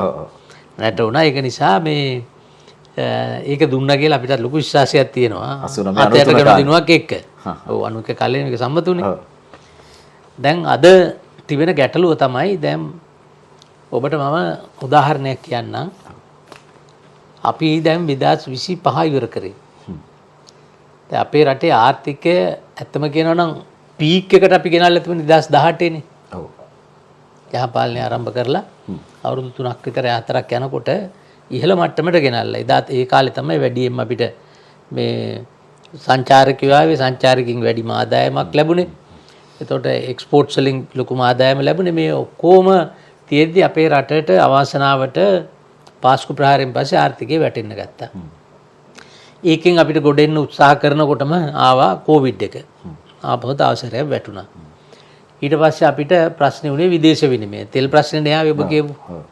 මේ කින්තුල්ලගේ කතාව වගේ එන්නේ තෙන්ටනේ. එතෙන්ට එන්නේ කරකිලා. ඔව්. එතකොට තෙල් ප්‍රශ්නේ ආවේ අපිට අපේ විදේශ විනිමය ගිණුමේ මුදල් නැති වෙනකොට. එතකොට ඒ විදේශ විනිමය මුදල් ගිණුමේ නැති එක විදිහ තමයි නැති වෙච්ච හැටි තමයි මම කලින් කිව්වේ. අපේ රටේ අපනයන වලින් අපිට එන්න ඕන ඩොලර් ටික ආවේ නෑ. ඒගොල්ලෝ ඒවන් අදටත් විශාල ව්‍යාපාර වෙන රටවල් වල කරනවා. හිර වුණ තැන. ඔව්. අපි හිර වෙච්ච තැන. ඊට පස්සේ ගත්තම දැන් 2019-20 ගත්තොත් ඔය කිසිම පෞද්ගලික බැංකුවක් රුපියල් බිලියන 10ක ලාභ තිබුණේ නැහැ. පරිමේ තිබුණේ ලංකා බැංකුව මහජන බැංකුව බිලියන 12ක් 14ක් වගේ. රාජ්‍ය බැංකුත්. දැන් ඔබ බලන්නේ 2025 ලාභේ කොහොමද කියලා. ඒ ලාභේ දැන් මම දැක්ක ඊයේ ලංකාවේ පෞද්ගලික බැංකුවක ලාභය බිලියන 102යි. බිලියන 102යි. ඔව්. එතකොට ඒකේ කියවපු බදු ගෙව්වට පස්සේ විශාල බදු ප්‍රතිශතය 40ක් විතර වගේ පෙන්නුම් කරලා තිබුණා. බදු ගෙව්වට පස්සේ බිලියන 62ක සුද්ධ ලාභයක් තියෙනවා. ඒතර අවුරුදු 5කට කලින් බිලියන 5ක හෝ 6ක 8ක උපරිමයේ කියමුකෝ. ලාභය ලැබපු බැංකුව අවුරුදු 5ක් යනකොට ඒක බිලියන 62ක් කරේ කොහොමද? ශුද්ධ ලාභය කරේ උනේ කොහොමද? ඒතර ඕක ලංකාවේ සියලුම බැංකු වලට අදාළයි. හැම බැංකුවක්ම මේ විදිහට ලාභ ලැබලා තියෙනවා. මේක මේ බැංකු ලාභ ලබන නිසා ඒකට ඊර්ෂ්‍යාවකට කියන කතාවක් නෙවෙයි. ඇත්ත සත්‍ය කතාව. සත්‍ය කතාව. එතකොට අනිත් පැත්තෙන් ගත්තම දැන් ටාගට් එක උතුරන්න මේ බදු ගත්තනේ. ආදායම් බදු දෙපාර්තමේන්තුව ඒගොල්ලන්ගේ ඉලක්ක සම්පූර්ණ කරලා ඊටත් වැඩිය හයුවා. එතකොට හරි ඒකත් හොඳයි. රජයට බදු ආදායම වැඩි වෙලා තියෙනවා. බැංකු වල ලාභේ 5 ගුණයක් විතර වැඩි වෙලා තියෙනවා. ආදායම් දෙපාර්තමේන්තුව 2 ගුණයක් විතර ඒගොල්ලන්ගේ ආදායමත් වැඩි කරන් තියෙනවා. ওই දෙකම හොඳයි. එහෙනම් නරක මොකද්ද? නරක එක තමයි තව අවුරුදු 2ක් 3ක් යනකොට ඔය බැංකු වල ඩිපොසිට් දාන්න මිනිස්සු නැතුව යනවා. සල්ලි නැහැ. ඔය දෙපාර්තමේන්තුවට ආදායම් බදු ගෙවන්න මිනිස්සු නැතුව යනවා. ව්‍යවසායකයෝ නැතුව යනවා. අර රත්තරන් කිකිලිගේ මේ රත්තරන් බිත්තර දාන කිකිලි එක සැරේ මරාගෙන කනවා වගේ වැඩක් දැන් වෙන්නේ. දැන් මේ බදු වැඩි කිරීම ප්‍රතිශතය වැඩි කරේ අපි. අපේ ආණ්ඩුව කාලේ IMF එක අපි කියන විදිහට නැටුවේ නැහැ. හැබැයි අපිත් දැනගෙන හිටියා මේකට ගොඩ එන්න නම් අපිත් මේ කැපකිරීම කරන්න ඕන. අපිත් 36ක බදු ගෙවනවා දැන්. අපි කැමැත්තෙන් මේක කරේ. හැබැයි අපි ටාගට් කරේ අවුරුදු 2ක් යනකොට මේක අඩු කරන්න ඕන. බදු බර අඩු කරන්න ඕන. අඩුම ගානේ අපි ඒගොල්ලන්ට දැනුම් දුන්නේ මේ වැට් එක 18% කියන්නේ මම දැන් ලෝකෙ වැඩිම එක. වැඩිම වැට්. අඩු ගානේ මේක තනි ඉලක්කමකට ගේන්න ඕන. අඩු ගානේ 10%කට හරි. ඔව්. ඒතර අවුරුදු 2ක් යනකොට ඒක තමයි අපේ ටාගට් එක. අපේ ටාගට් එක හරියටම අපිට කරන්න පුළුවන් කියලා අපි දැනගෙන හිටියා. හේතුව භාණ්ඩාගාරයේ $1ක්වත් නැති වෙලාවේ බාරගත්ත භාණ්ඩාගාරේ අපි පළවෙනි අවුරුද්ද දුක් විඳ තමයි ඩොලර් බිලියන 3කට අපි යනවා කියලා අපි අපේ තිබුණා ටාගට් එක. අපි පළවෙනි අවුරුද්ද ඉවර වෙනකොට ඒ කියන්නේ 2023 ඉවර වෙනකොට ඩොලර් බිලියන 3.1කට ගියා. 22 ඉඳන් 23 අතර කාලේ. නෑ 23 ජනවාරි ඉඳලා 24 මුල. 23 දෙසැම්බර් 31 වෙනකොට අපි 3.1කට ගියා. එතකොට 2024 ඒකත් අපිනේ කරේ. ඔව්. එතකොට ඒකෙදි අපි ඩොලර් බිලියන 6.4ට ගියා. එතකොට 2025 ඉවර වෙනකොට අපේ ටාගට් එක තියෙන ඩොලර් බිලියන 11. අපිට ස්ථිර වශයෙන් යන්න පුළුවන්. කම තිබුණා. ඔව්. එතකොට දැන් ප්‍රශ්නේ තියෙන්නේ දැන් අවුරුද්දයි මාස 4ක් විතර ගිහිල්ලා 2025 ජනවාරි ඉඳලා අපිට තාම 0.6යි වැඩි වෙලා තියෙන්නේ. ඒ කියන්නේ අඩුම ගානේ ඩොලර් බිලියන 3ක් තියෙන්න බෑ. එතකොට දැන් අපිට ඩොලර් ප්‍රමාණය 2028 වෙනකොට ගැටලු වෙනවා. මොකද දැන් ණය ගෙවන්න තියෙන්නේ 2028 නේ. 28. ඔව්. එතකොට දැන් තියෙන මූලිකම ප්‍රශ්නේ තමයි මේ ව්‍යාපාරිකයන් මේ විදියට බදු එක පැත්තකින් ඊටාම ඔරොත්තු නොදෙන පොලි අනුපාතය. ඒගොල්ල ගෙව්වට පස්සේ වෙන ඒගොල්ලන්ගේ ව්‍යාපාර මේ පුළුල් කරන්න බෑ, එක්ස්පෑන්ඩ් කරන්න බෑ. එතකොට ව්‍යාපාර පුළුල් වෙන්නේ නැත්නම් ඒ කියන්නේ ව්‍යාපාරිකයෙකුට අඩු ගානේ 10%ක 15%ක ලාභයක් අවුරුද්ද අවසානයේ නැත්නම් ඒ ව්‍යාපාරිකයා ඒක කරන්නේ නැහැ. එතකොට ඒක පුළුල් වෙන්නේ නැත්නම් රස්සාවක් දෙකක් හරි දෙන්න තියෙන අවස්ථාව උදා වෙන්නේත් නැහැ. එතකොට ඒකේ ප්‍රතිඵලයක් විදිහට අද වෙලා තියෙන දේ තමයි අපිට මේක මේ කියන්නේ සාක්ෂියතු ඔප්පු කරන්න බැරි වුණාට අපි දන්න දේ තමයි අපි දන්න හුඟක් ව්‍යාපාරිකයොත් ඉන්නවා අද ඒගොල්ලෝ ව්‍යාපාර කරන්න විශාල වශයෙන් මුදල් ආයෝජනය කරලා ව්‍යාපාර කරනවා මේ ඩුබායි වල. එතකොට තවත් සමහරු බංග්ලාදේශේ, තවත් සමහරු වියට්නාමේ, තවත් සමහරු ඕස්ට්‍රේලියාවේ. කොටිම ගොත් විදේශ රටවල ආයෝජනය කරලා ව්‍යාපාර කරනවා. ඒතකොට මේගොල්ලෝ මේ සල්ලි ගෙනිච්ච ක්‍රමේ හොයන්නේ නැහැනේ කවුරුවත්. එතකොට අපේ රටේ මේ සල්ලි තමයි එළියට යන්නේ. මනි ලෝන්ඩරින් කියන එක. මුදල් විශුද්ධීකරණය කියන්නේ ඕක. ඔව්. එතකොට ඒව හොයන්නෙත් නැහැ, හොයන්න යාන්ත්‍රණයක් හදන්නෙත් නැහැ. තිබුණ යාන්ත්‍රණයෙන් උනත් මහ බැංකුවවත් භාණ්ඩාගාරයටවත් මේක කො තේරෙන්නේ නැහැ, එක්ක ඕනකමක් නැහැ, එක්ක උවමනාවෙන් ඇතැරලා නිකන් ඉන්නවා. එතකොට කොහොමද අපේ රටේ ආර්ථිකය හැදෙන්නේ? දැන් බැංකු වලින් මම දන්නවා දැන් 2000ක් විතර වගේ මිනිස්සු සාර්ථක ව්‍යාපාරිකයෝ පාරට එළියට ඇදලා දාලා පරාට ක්‍රමයට තේ වෙන්දේසි දීල් දාලා ඒගොල්ලන්ගේ දේපල අරන් තියෙනවා. ඒතර ආපහු ඒගොල්ලන්ට ජීවිත කාලෙම ඒගොල්ලෝ ගොඩනගා ගත්ත දේ අවුරුදු 50 60 ගොඩනගා ගත්ත දේවල් ආපහු ඒගොල්ලන්ට ජීවිතේ ව්‍යාපාර කරන්න chance එකක් එන්නේ නැහැ. සර්ගේ කාලේ අධිකරණ ඇමති ඉන්න කාලේ පනතක් ගෙනාව ලීසින් සම්බන්ධයෙන් ඔය පරාටි ක්‍රම සම්බන්ධයෙන් පනතක් සම්මත කරා ඒ කාලේ අධිකරණ ඇමතින්. ඔය ඇත්තටම බැංකු ඉතාමත්ම අසාධාරණ විදියට ව්‍යාපාරිකයන්ගේ දේපොළ ඒක ඇත්තටම නීත්‍යානුකූල මංකොල්ල කෑමක් නෙවෙයි පරාටි කියන්නේ. ඔව්. කිසිම මේ ඒගොල්ලන්ට අවස්ථාවක් දුන්නේ නැහැ. ඒගොල්ලන්ට ව්‍යාපාරික නැවතත් ගොඩනගාගෙන ඒවා රීෂෙඩියුල් කරගෙන ගෙවාගෙන යන අවස්ථාවක් දුන්නේ නැහැ. ඒක නිසා මම කැබිනට් මණ්ඩලයේ විශාල සටනක් කරලා තමයි අපි පනතක් ගෙනල්ලා සම්මත කරා අවුරුදු 2ක් යනකම් ඒක නතර කරන්න. ඊට පස්සේ අවුරුදු 2 අවසන් වෙනකොට මම නැවත වතාවක් තව අවුරුද්දකට මේ විශේෂ විධිවිධාන පනතක් ගෙනල්ලා ඒක සම්මත කරලා නතර කරලා දුන්නා. හැබැයි ඒකේ කාල සීමාව ඉවරුණා 2025 මාර්තු. එතෙන් පටන් දැන් බැංකු දිගටම ආපහු ඒ මිනිස්සුන්ගේ දේපල වෙන්දේසි විකුණගෙන යනවා. ඉතින් එහෙම කරලා තමයි ඔය ලාභේ 5 ගුණයක් පෙන්වන්නේ. ඒතකොට මම කියන්න ගියේ මහ බැංකුවේට මූල්‍ය ප්‍රතිපත්තිය පිළිබඳව දන්න කෙනෙක් ඉන්නවනම් වගකීම් දරනවනම්. ඒතකොට මේක තුලනය කිරීමක් නේ කරන්න ඕන. මහ බැංකුව මේ මුදල් හම්බ කරන්නේ නැහැ නේ. මහ බැංකුව ඉන්නේ රටේ අනිත් අය මේ මූල්‍ය ශාස්ත්‍රයේ මෙහෙවන ආකාරය මේ අධීක්ෂණය කරලා තුලනය කරන්න අවශ්‍ය විධිවිධාන නියෝග නිකුත් කරන්න. එතකොට දැන් බැංකු අපි කියන්නේ බැංකු ලාභ ලබන්න ඕනේ. බැංකු කඩා වැටුනොත් ඒක ආර්ථිකයට දරන්න බෑනේ. බැංකු ගෙනියන්න ඕනේ. ඉතින් බැංකුවට සාධාරණ ලාභයක් තියෙන්න ඕනේ. එතකොට බදු ගෙවීමේදීත් රජය ගෙනියන්නත් සාධාරණ බදු ප්‍රමාණයක් තියෙන්න ඕනේ. එතකොට මේ ඔක්කොම කරන්නේ කවුද? මේ රටේ ඉන්න ගනුදෙනුකරුවනේ. ව්‍යාපාරිකයෝ, ව්‍යවසායකයෝ, කර්මාන්තකරුවෝ, ගොවියෝ. එතකොට ඒගොල්ලන්ගේ කර්මාන්තය උන්තම වෘත්තීය කරගෙන යාම සඳහා සාධාරණ පොලියක් මත ණයක් අරගෙන ඒ දේ කරගෙන ගිහිල්ලා ඒකෙන් ලාභයක් උපයවුවොත් විතරයිනේ බැංකුවටත් තැන්පත් කරනවා. ආදායම් බදු දෙපාර්තමේන්තුවටත් ගෙවනවා. එතකොට ඒ දෙක කරන්න නම් ඒ දෙක ශක්තිමත් වෙන්න ඕන නම් කරන්න ඕන මොකද්ද? මේ පාරිභෝගිකයනේ ශක්තිමත් කරන්න ඕන. ගනුදෙනුකරුවා. අද එහෙම දෙයක් හිතන කෙනෙක්වත් අපේ රටේ මුදල් අමාත්‍යාංශයවත් මහ බැංකුවේ නැහැ. එහෙම ඉන්නවනම් මෙහෙම වෙන්න බෑ. දැන් මේ තත්ත්වයක් උදා වෙන්න බෑ. උදා වෙන්න හේතුවක් නැහැනේ. දැන් සමහර ගනුදෙනුකරුවෝ ඒ කාලේ ලෝන්ස් ගත්තා මේ ඩොලර් ලෝන් ෆ්ලෝටිං රේට් එදිනෙදා තියෙනවා. ඩොලරේ රුපියල් 150ට තමයි ඔය අර්බුදේ එන්න කලින් මං හිතන්නේ තිබුණේ. 140 149 ඒ 50 කියමුකෝ. දැන් 315. ඔව් අද වෙනකොට 315. ඉතින් ඒ කවදාත් ඒ ව්‍යාපාරිකයට ගෙවන්න බෑනේ. ඩබල් වෙලා. එහෙම සල්ලි තිබුණා මිනිස්සු ලෝන් ගන්නෙත් නැහනේ. හොඳයි. දැන් ඔබට යම් කිසි මට්ටමකින් වැටහෙනවා ඇති අපේ රටේ ආර්ථිකයට කුමක්ද සිද්ධ වුනේ මේවට වගකිය යුත්තේ කවුද කියලා නම් වශයෙන් නොකියුවට මෙන්න මේ සිස්ටම් එක. එහෙම නැත්නම් මේ ක්‍රමවේදයේ ගැටලුවක් තියෙනවා. ඒ සඳහා යාන්ත්‍රණයක් නැහැ. ඒ සඳහා විධිමත් බුද්ධියක් තියෙන ඒ සඳහා විධිමත් දැනුමක් තියෙන පුද්ගලයෙක් හිටියත් ඔවුන් ක්‍රියාත්මක වෙන්නේ නැහැ. ඇත්ත කතා කරන්නේ.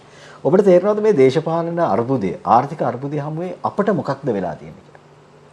අපි කියමු මේ ආණ්ඩුවට මොකද්ද මුණ දෙන්න වෙන්නේ දැන් මෙතන ඉඳලා. ඔව් දැන් පහුගිය කාලෙත් දැන් ඇත්තටම නීති සම්පාදනය කිරීම ව්‍යවස්ථාදායකේ වැඩක් නේ. ඔව්. දැන් අපි මේවට අදාළ නීති හුඟක් ගේන්න උත්සාහ කරා. නමුත් දැන් මූල ශාස්ත්‍රයේ දැන් අධිකරණ ඇමති කියලා හැම එකටම නීති ගේන්න බෑනේ ඒගොල්ලන්ගේ තියෙන ඕන එකඟතාවයක්. නමුත් මේ මූල්‍ය ශාස්ත්‍රය වසාගෙන තිබෙන මේ නිලධාරිවාදයත් එක්ක ඒ කිසිම නීතියක් අවශ්‍ය නීතියක් අපිට හදන්න අවස්ථාව දුන්නේ නැහැ. මොකක්ද නිලධාරිවාදය මොකක්ද මූල්‍ය ශාස්ත්‍රය? මෙහෙම දැන් රටක මුදල් ඇමතිවරයෙක් මූල්‍ය කළමනාකරණය ගැන සාමාන්‍ය අපි කියන්නේ එක්ස්පර්ට් කෙනෙක් මහාචාර්ය වෙන්න එන්න ඕන කියලා. අවබෝධයක් තියෙන්න ඕනනේ. ඇත්තටම දැන් හැසිරීම පිළිබඳ අවබෝධයක් තියෙන්න ඕන. ඔව් කියන්නේ මූල්‍ය ශාස්ත්‍රය පිළිබඳව හොඳ ආර්ථිකය පිළිබඳව හොඳ අවබෝධයක් තියෙන්න ඕනේ. නැත්තම් වෙන්නේ නිලධාරි සුදු එකට කළුයි කියපුවාම ඇමතිවරයා ඔව් කියනවා මිස වෙන කිසි දෙයක් කියන්නේ නැහැ. කවුරුත් මං හිතන්නේ අමනාප වෙන්න උවමනාවකුත් නැහැ. මේ 2005න් පස්සේ මේ ඊට කලින් මන් දන්නේ නැහැ. ඊට 2005න් පස්සේ ඔය මුදල් අමාත්‍යාංශයේ මෙහෙවන්න තරම් යම් දැනීමක් බුද්ධියක් තියෙන කෙනෙක් විදියට මුදල් ඇමති විදියට හිටියේ රනිල් වික්‍රමසිංහ මහත්තයා විතරයිනේ. එතකොට වෙන කාටවත් එහෙම අවබෝධයක් තිබුණේ නැහනේ. ඒගොල්ලෝ සියල්ල මහින්ද මහත්තයාගේ කාලෙත් පී.බී. ජයසුන්දරටයි කබ්‍රාල්ටයි බාර දීලා හිටියා. මිසක් එතුමා ඕකේ තියෙන සුදුද කළුද කියලාවත් එතුමා දන්නේ නැහනේ. කියන දේ පිළිගත්තා. ඒගොල්ලෝ කියන ඕන දෙයක් කරා. ඇත්තටම නමට මුදල් ඇමති කෙනෙක් හිටියා. ඒක තමයි මේ ඒකේ සාපේ තමයි මේ. අයවැය ඉදිරිපත් කරන පාර්ලිමේන්තුවට අරයා ලියලා දෙනවා. එයා ලියලා දෙන එක කියවනවා. ඒකෙදී සමහරලාට කුණාර්ප තිබුණා. ඒකත් මේකේ පාර්ලිමේන්තුවේ කියවනවා. ඉතින් අදටත් ඒකම තමයි. සිස්ටම් චේන්ජ් වෙලා නැහැ. මොකද වර්තමාන ජනාධිපතිවරයාත් ওই මුදල් අමාත්‍යාංශයේ බදා ගන්න පළවෙනි දවසේම මං කෝ විනාශේ මුල. මොලේ තියෙන ජනාධිපති කෙනෙක් නම් මුදල් අමාත්‍යාංශයේ කවදාවත් බදා ගන්න හොඳ නැහැ.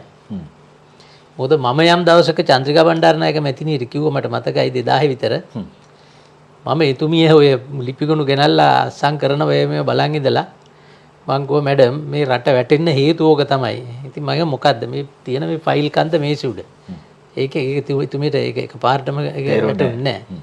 මං කිව්වා මැඩම් මේ මුදල් අමාත්‍යාංශයේ ලංකාව වගේ රටක ප්‍රශ්න ගොඩ ගැහිච්ච රටක මම කොහොමද ජනාධිපතිකම කරන ගම මුදල් ඇමතිකම කරන්නේ මැඩම් මේක හරි විහිළුවක් නේ. ඉතින් මේක හංගක් සීරියස්ලි ගත්ත මට මතකයි ඊට පස්සේ කැබිනට් එක වෙනස් වෙනකොට සරත් තමුණුගමට දුන්නා ඒක. ඔව්. හැබැයි සරත් තමුණුගම එතුමා මේ විෂය ශාස්ත්‍රයේ ඉන්න කෙනෙක් දන්න කෙනෙක්. ඔව්. ඒක තමයි 2005ට පස්සේ කිව්වේ. නෑ එතුමා නෑ එතුමා පත් කරේ 2000 ආණ්ඩුවේ. 2000 ආණ්ඩුවේ. ඒ කියන්නේ 99 ජනාධිපතිවරණයෙන් පස්සේ. 99 ජනාධිපතිවරණයෙන් පස්සේ පළවෙනි පාර්ලිමේන්තු මැතිවරණේ. ඔව්. ඒකෙන් පස්සේ හැබැයි අවුරුද්දකට වැඩි ආණ්ඩුව තිබ්බේ නෑනේ. 2001 ඔක්තෝබර් වල කඩා වැටුණානේ. ඔව් කඩා වැටුණා.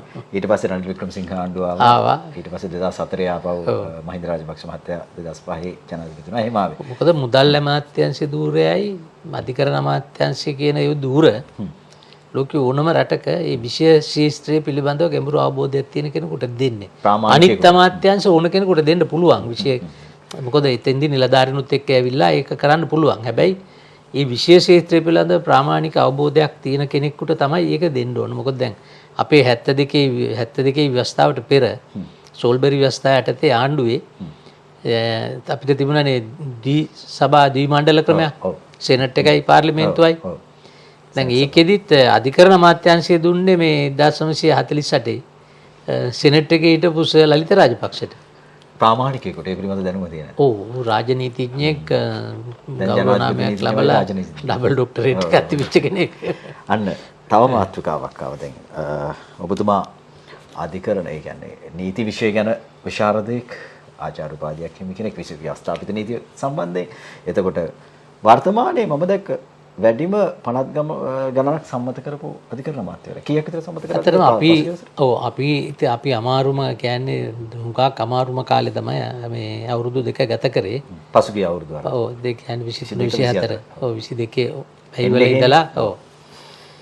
එතකොට මේ අවුරුදු දෙකේ අපි 50 93ක් සම්මත කරගෙන තිබුණා. තව 50 60ක් 70ක් අතර ප්‍රමාණයක් අපි සම්පාදනය කරා.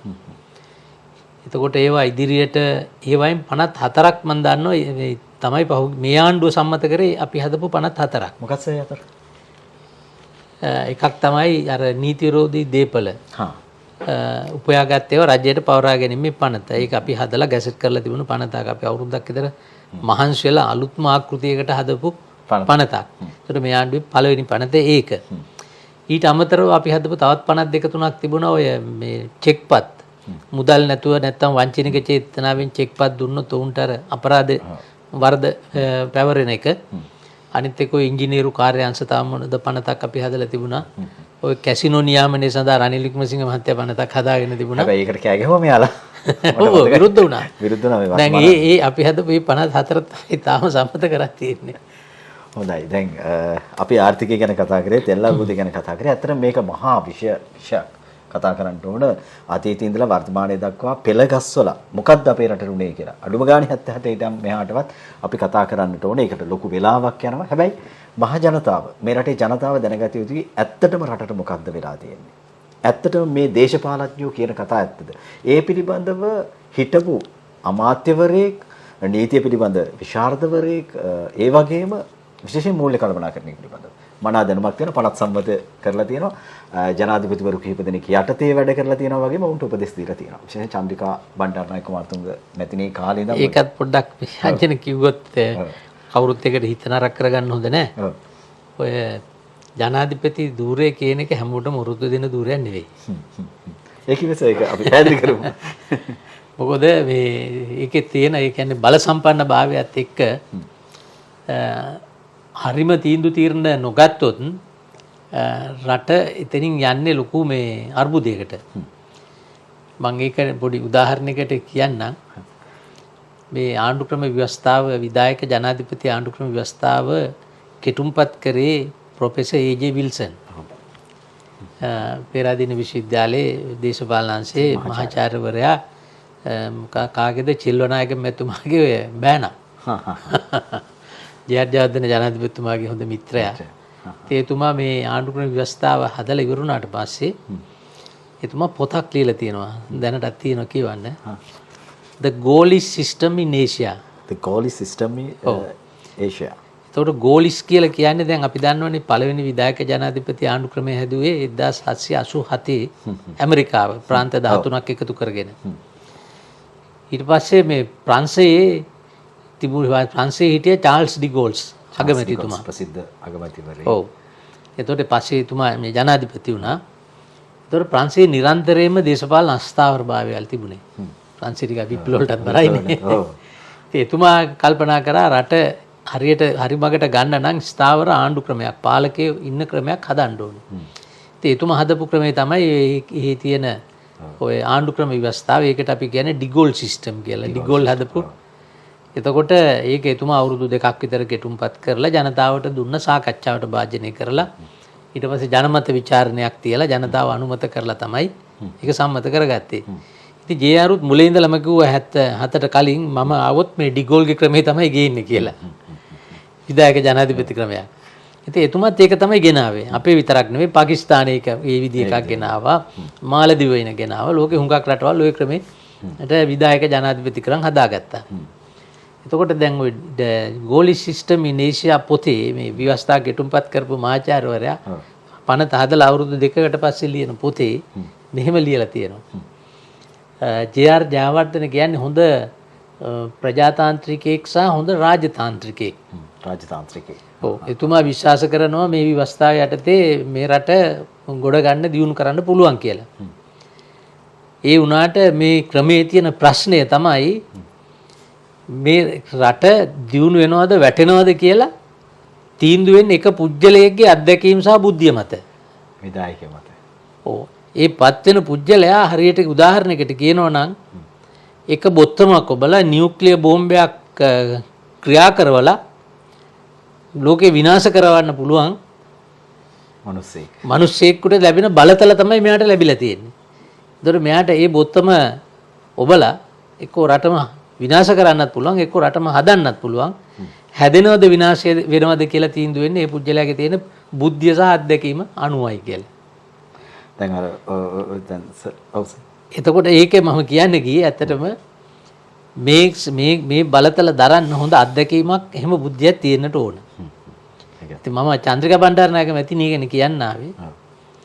එතුමියට කොහොමත් පරිසරයෙන් අර රාජතාන්ත්‍රික බය පිළිබඳව අත්දැකීම් තිබුණ කෙනෙක්. එතුමියට මේ කියන්නේ විශාල කියන්නේ එතුමියට පක්ෂේ නායකයා විදිහට පාර්ලිමේන්තුවේ බලය තිබුණා. ඒ ඔක්කොම තිබුණාට ඔය රට පිළිබඳව නීතිය පිළිබඳව ආර්ථික පිළිබඳව ප්‍රශ්න ආපු හැම වෙලාවකම කතා කරනවා. ඒක හරි නිහතමානීව කතා කරලා අහනවා. ප්‍රාමාණික දැනුමක් තියෙන අයගෙන් ගෙනල්ලා අහනවා. දැන් අපි මේ වගේ සාකච්ඡා 100 ගානකට සම්බන්ධ වෙලා තියෙනවා. අහලා උපදෙස් අරගෙන කරන්නේ. ඒක තමයි ඉතින් නායක. මම එතුමිය හැරෙන්න වෙන කවුරුවත් දැකලා නැහැ එහෙම. උපදෙස් අරගෙන කටයුතු කරනවා. විශාරදයන්ට කතා කරලා එහෙම කරන්නේ නැහැ. ඒක එතුමිය උද්දච්ච නැහැ. රොගොල්ලේ වලව්වේ උනාට උද්දච්ච නැහැ. උද්දච්ච නැහැ. ඒ වගේම උගත්කමට සැලකුවා. උපදේශයක් දුන්නම ඇහුවා. ඒකට ගරු කරා. ඉතින් එතුමිය ඒකනේ අවුරුදු 6ක් ගෙනිච්චා මුල්වාරේ. ඊට පස්සෙත් අවුරුදු ඔව් මුල්වාරේ අවුරුදු 6ක් ගෙනිච්චේ පාර්ලිමේන්තුවේ එක ඡන්දයක් තියන්නේ වැඩිපුර. ඔව් 113යි තිබුණේ. අපි බොහෝ කරුණු වලින් සන්නද්ධ වුණා. ඔබ වර්තමානයේ සමාජ මාධ්‍ය වලින් වෙන්න පුළුවන් එහෙම නැත්නම් ඔබ කතා කරන තැනක වෙන්න පුළුවන් මේ කාලේ නැද්ද පෙට්‍රල් පොලින් තියෙනවද ඒ වගේත් ලොකු මාතෘකාවක් කියලා කරා මේ රටට මොකද වෙලා තියෙන්නේ කියලා. බොහෝ බුද්ධිමත් සංවාද වෙන තැනුත් තියෙනවා. ඒ වගේම සාමාන්‍ය ගොසිප් කියනවා. ඒ විදිහට සංවාද වෙනවා. හැබැයි ඔබ අද මේ වැඩසටහන නරඹුවොත් ඔබට තේරෙයි ඇත්තටම අපි කළ යුත්තේ මොකද්ද? අපි දැනගත යුත්තේ මොකද්ද කියලා මෙතුමන් වගේ විශාරදයෙක්ගේ. අවසාන වශයෙන් අංජන තව එකක් කියන්න ඕන. අපේ රට පිළිබඳව ඉදිරියේදීත් රටේ ඉදිරිය පිළිබඳව මට නම් තිබෙන්නේ ඊ타ත්ම මේ අඳුරු සේයාවන්. කනදාවටදායකෙන් දීලා. ඔව්. හේතුව මේ වර්තමානයේ තියෙන ක්‍රමවේදයත් එක්ක දැන් අපි කතා කරේ ප්‍රශ්නනේ. ඒතර ප්‍රශ්න විසඳන්න ඒ වගේ ප්‍රාමාණික දැනීමක් අත්දැකීමක් තියෙන මිනිස්සු ඕන වෙනවනේ දේශපාලනයට.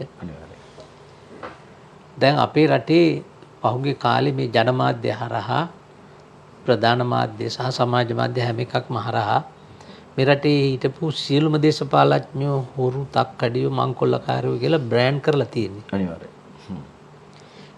මේ ක්‍රමය මේ විදියට බ්‍රෑන්ඩ් කරලා මිනිසුන්ට තිත්ත කරවලා වෛරයක් ඇති කරලා තියෙන වෙලාවක උගත්කම බුද්ධිමත්කමක් තියෙන ස්වාධීනව කටයුතු කරන්න පුළුවන් මිනිස්සු දේශපාලනයට එන්නේ නැහැ. දැන් මම ගැන කතා කරන්නේ නැහැ. අපිට යම් කැක්කුමක් තියෙන නිසා අපේ ගාය නිසා හරි අපි දේශපාලනය කරා. මොකද අපිට විශ්වාසයක් තිබුණා මේ අනිත් අයට වැඩිය අපිට යමක් කරන්න පුළුවන් කියලා විශ්වාසුට අපි කරා. දේශපාලනය කරද්දී හුඟක් මඩ කාගෙන මිනිස්සුන්ගෙන් බැනුම් අහගෙන ධනය ආර්ථික හැමදේම විනාශ කරලා අපිට වගේ අපේ වගේ වෘත්තියක් හෝ ව්‍යාපාරයක් කරගෙන නිදාසේ ජීවත් වෙන්න පුළුවන් මිනිස්සෙක් කල්පනා කරනවානේ මේ රාජීර්ණ වෙච්ච දේශපාලන සංස්කෘතියක් පිළිබඳව මතයක් මුළු රටේම මිනිස්සු දරනකොට ඇයි අපි මේකේ ගිහිල්ලා කුණු වෙන්නේ? ඇයි අපි මේකට ගිහිල්ලා කුරවලු වෙන්නේ? ඇයි අපි මේකට ගිහිල්ලා අපේ නම් කැත කරගන්නේ? දැන් ඉන්නේ නිසා අනාගතය පිළිබඳව දැන් අපිට කැමති කෙනා ගෙනාවයි කියලා ජනතාව ඒ වෙලාවට සතුටු වෙනවා තමයි. හැබැයි ඔය ක්‍රමය ස්ථාපිත කරලා මේ ක්‍රමය තුල ඉන්න සියලුම යමක් කරන්න පුළුවන් මිනිස්සු ඔක්කොම හුරු දූෂිතව හිටියා. ඒක කවුරුත් අපි නෑ කියන්නේ. අපිත් ඒගොල්ලන්ට විරුද්ධව තමයි සටන් කරේ. ඔව්. දැන් හොරුන්ගේ දූෂිතයෝ ඉන්න ආණ්ඩුව වලින් තමයි මම 3/2ක බලය ගත්තේ 19 වෙනි සංශෝධනයේ 47 දෙනෙක් අපි හිටියට 3/2 බලය තුන විපක්ෂෙන්නේ ඡන්දෙ ගත්තේ. ඔය දූෂණ විරෝධී පනත ගැන කොම උදම් මැනුවට මම ඔකට අවුරුදු 4ක් විතර පුදුම විදියට දුක් විඳලා මහන්සියලා හදපු පනතක්. ඉතින් ඒකටත් අන්තිමට අපිට ඔය හොරුයි දූෂිතයෝ කියන මිනිස්සුන්ගෙන් ඡන්දය අරගෙන මම ඒක සම්මත කරා. විපක්ෂ මේ නෑ ආණ්ඩුවේ ඉඳන් හැබැයි විපක්ෂ සහයෝගයත් ලොකුවට ගත්තා. ඉතින් ඒක නිසා දැන් ඔය පෞද්ගලික පාර්ලිමේන්තුවේ මේ රටේ මේ කියන්නේ ප්‍රෝග්‍රෙසිව් ප්‍රගතිශීලී යම් පනතක් ගෙනාවා නම් ඇත්තටම අපේ යහපාලන කාලේ පහුගිය අපි හිටපු අවුරුදු 2 විතරයි ගෙනාවේ. වෙන කියන්නකො මේ රටේ හදපු එකම ප්‍රගතිශීලී පනතක්. අපි දින 100 දී 47 දිනෙත් තියාගෙන 19 සංශෝධනය ගෙනාවා. තොරතුරු දැනගැනීමේ පනත. මේ ඖෂධ මිල නියාමන පනත, වින්දිතයන් සාක්ෂි කරවන්න ආරක්ෂා කිරීමේ පනත. ඊළඟට ඔය මේ දූෂණ විරෝධී පනත, නීති විරෝධීව දූෂණ කරලා හොයාගත්ත දේපල ආපසු අය කරගන්නේ පනත. එතකොට මැතිවරණ වියදම් නියාමන පනත. ඒ ඔක්කොම ටික අපි ගෙනාවේ මේ වර්තමාන ආණ්ඩුව නෙමෙයි. මේක අක්කජන නෙමෙයි. අපිට බහුතරයක් තිබුණේ අපේ ආණ්ඩුව විරුද්ධයි. සමහරලාට ආණ්ඩු පක්ෂයේ අපිව වාඩි කරගෙන 50%කට අපිට බැනලා තියෙනවා, විවේචනය කරලා තියෙනවා. මේ වගේ පනත් ගන්නේ මේ අපිව හිරේ දාන්න තමයි කියලා. ඒ දරුණු විවේචන වලට අපි ලක් වුණා. හැබැයි ඒත් ඉතින් අපි රට වෙනුවෙන් කරන දේ හරි බව දන්න නිසා අපි ඒක ඇතෑරියනේ අපි ඒක කරා. 19 වෙනි සංශෝධනය ගැන කතා කරා. ඔය 18 වෙනි සංශෝධනය තිබ්බා. 21. 21ත් අපි 20න් එක අහෝසි කරා. හැබැයි අවුරුද්දක් යනකොට මම 21 ගෙනාවා. 21 ගෙනාවා. එතකොට සර් දැන් අවසාන වශයෙන් අහන්න තියෙනවා දැන්. ඔබ දැන් අර පිල් මාරු ක්‍රමය ගැන කියනවනේ. හැම වෙලේම ඔබ පිල් මාරු කරේ ඔබට අවාසියක් වෙන විදිහට. ඔව් මට හැමදාම අවාසි. මොකද මම පිල් මාරු කරා නෙවෙයි ඇත්තටම. මං කවදාවත් කිසිම දේශපාලනඥයෙක් ළඟට බඩ ගාගෙන ගිහිල්ලත් නැහැ. තීකකටවත් මං ණයත් නැහැ. මට පාර්ලිමේන්තුවට යන්න මුලින්ම ආරාධනා කරේ ඇත්තටම ප්‍රෙසිඩන්ට් ප්‍රේමදාස. මොකද ප්‍රේමදාස මහත්තයා මම 77 ඡන්දෙදී අපි දෙන්න එකට එක වාහනේ සතියක් විතර අපි මැතිවරණ ව්‍යාපාරික කරපු අය. ඔව් මට මතකයි ජනාධිපතිවරණ සමයේ ඔබතුමා කිව්වා. ඔව් පාර්ලිමේන්තු මැතිවරණේ ඔය ගාමිණී අතුකෝරාල ප්‍රේමදාස මහත්තයා අපි එකට මම පොඩි ළමයා. හැබැයි ඉතින් ඒ වේදිකේ පාසල් යන කාලේ හැබැයි ඉතින් මම ඒ වේදිකාවල කතා කරා. ඔව්. ඉතින් ඒ කාලේ තුමා මට නිරන්තරයෙන් ආරාධනා කරා. හැබැයි මම එතකොට මං බැංකු කරුවෙක් වෙලා මගේ වෘත්තිය වෙනත් පැත්තකට ගිහලා මම දේශපාලනයෙන් ඈත් වෙලා හිටියේ.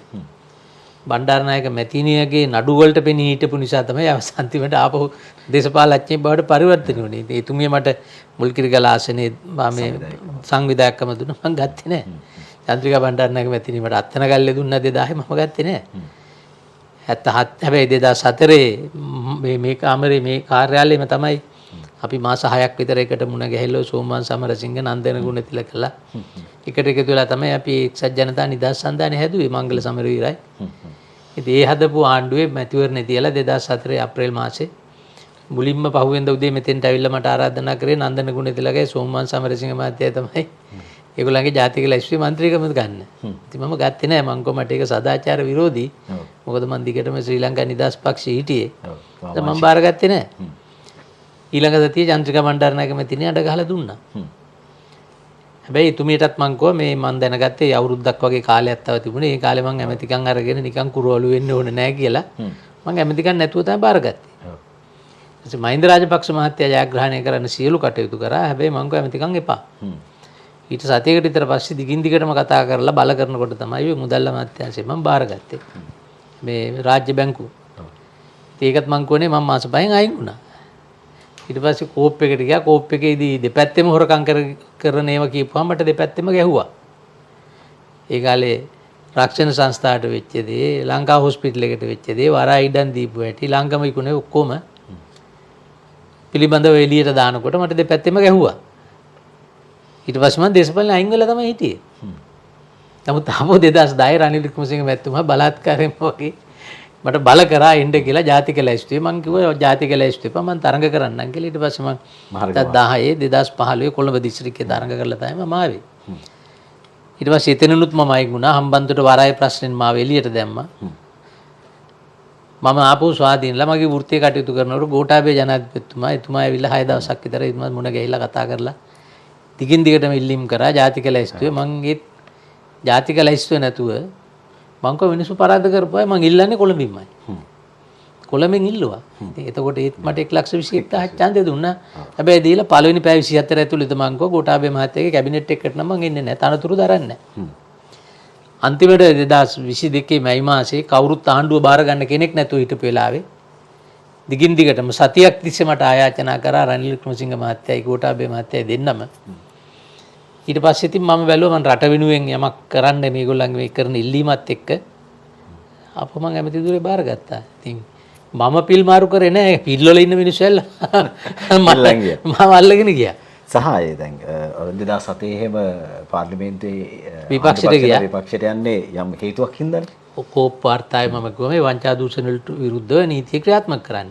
නැති නිසා මම විපක්ෂයට ගියා. විපක්ෂයට ගිහිල්ලා අපි ඒ වෙලාවේ මගේ කෝප් වාර්තාවල නඩු පවරපු නිසා තමයි ওই රක්ෂණ සංස්ථාව එතකොට වැපලෝ රෝහල වරා ඉඩම් වගේ දේවල් හුඟක් දේවල් අපි අත්පත් කරලා දුන්නේ. කියන්නේ මට සතුටු වෙන්න පුළුවන්. ඒතකොට CTB එක සම්බන්ධව මම තනියම නඩුවක් කිව්වා ශ්‍රේෂ්ඨාධිකරණේ. ඉතින් මට සතුටු වෙන්න පුළුවන් අඩු ගානේ මගේ උත්සාහය නිසා මේ රටට බිලියන 1000කට වැඩිය මේ සම්පත් අපි ඉතුරු කරලා රට මේ ජනතාවට අරන් දීලා තියෙනවා. බිලියන 1000කට වැඩිනුත් විස අඩු වෙන්නේ නැහැ. ඒ වටිනාකමද. එදා ඒක කරේ නැත්නම් අද CTB එක ආණ්ඩුවට එක බස් එකක් නැහැනේ. හොඳයි. අවසාන වශයෙන් මට සර් කියන්න මේ ආණ්ඩුවේ ගමන කොතනින් නිමා වෙයිද? කොතනින් ආරම්භ වෙයිද? නැත්නම් ආණ්ඩුවට කොච්චර දුරක් අපි ආණ්ඩුවේ ගමන අසාර්ථක වෙන්න කියලා කවදාවත් ප්‍රාර්ථනා කරන්නේ නැහැ. මේ අපි ප්‍රාර්ථනා කරන්නේ රට හොඳ තැනකට ගෙනියන්න ආණ්ඩුවට ශක්තිය ලැබෙන්න ඕන කියලා. වෙලා තියෙන ආණ්ඩුවට එහෙම ක්‍රමවේදයක් සහ හැකියාවක් තියෙනවද කියලා ප්‍රශ්නේ. ඉතින් එහෙම පැහැදිලි ලෙසම එහෙම හැකියාවක් නැහැ. ඒක පැහැදිලි වෙන්නේ දැන් පාර්ලිමේන්තු 159ක් හිටියට ඇමති මණ්ඩලයක් හිටියට අපි දකින්නෝනේ හැම දෙයකම අවසානයේදී මැදිහත් වෙන්න වෙන්නේ ජනාධිපතිට. ඒ කියන්නේ ජනාධිපති මැදිහත් වෙලා යම් කිසි දෙයක් සමනය කරොත් හැරෙන්න වෙන කිසි ප්‍රශ්නයක් සමනය කරන්න කෙනෙක් නැහැ ආණ්ඩුවේ. අනිත් එක අර හුඟක් දෙනා කියනවා වගේ මේ ප්‍රජාතන්ත්‍රවාදී මෙහෙම උද්දච්ච වෙලා රටක් පාලනය කරන්න බෑ. අපිට නීති හදන්න පාර්ලිමේන්තුවේ බලය තියෙනවා. ඒ වුණාට අපි හරි නිහතමානී විදියට නීති හැදුවේ. ඔය 21 වෙනි ආණ්ඩු ක්‍රම ව්‍යවස්ථාව ගත්තත් 19 සංශෝධනය ගත්තත් අපි හැමෝම එක්කම සාකච්ඡා කරා කෙටුම්පත හදලා මට මතකයි 21 දී මම සංවිධාන සහ පුජ්‍යල කණ්ඩායම් 100ක් එක්ක සාකච්ඡා කරා. ඉතින් මේ සාකච්ඡා වලින් සමහරට ප්‍රයෝජනයක් නොලැබෙන්න පුළුවන්. ඒක කමක් නැහැ ඒකට. ප්‍රජාතන්ත්‍රවාදීනේ. ඒ වගේ අර මහජනතාවට අහුම්කම් දෙන්න ඕනේ. ප්‍රශ්නයක් ආවම මාධ්‍යට උත්තර දෙන්න ඕනේ. සමහරවිට අපිට රෑ 12ට එකටත් මාධ්‍යෙන් කතා කරලා අහනවා. ඔබතුමා අරක කරලා තියෙනවා මේක කරලා තියෙනවා චෝදනාත්මක වහන්නේ. ඉතින් අපි hina වෙලා උත්තර දෙනවා. නිසියාකාර උත්තර දෙනවා. නිසියාකාර උත්තර දෙනවා. මොකද අපිට හංගන්න දෙයක් නැත්නම් අපිට හොර ඇජෙන්ඩා නැත්නම් අපි කරන දේ හරිනම් කාටවත් බය වෙන්න ඕනේ නැහැ. වහලා ගහන්න දෙයක් නැහැ. වහන්න දෙයක් නැහැ. හොඳයි. ප්‍රේක්ෂක ඔබට විශේෂයෙන්ම මේ වර්තමානයේ ඇතිවලා තියෙන ගැටලුවට මම දන්නවා හරියාකාර උත්තරයක් ඔබට ලැබුණා.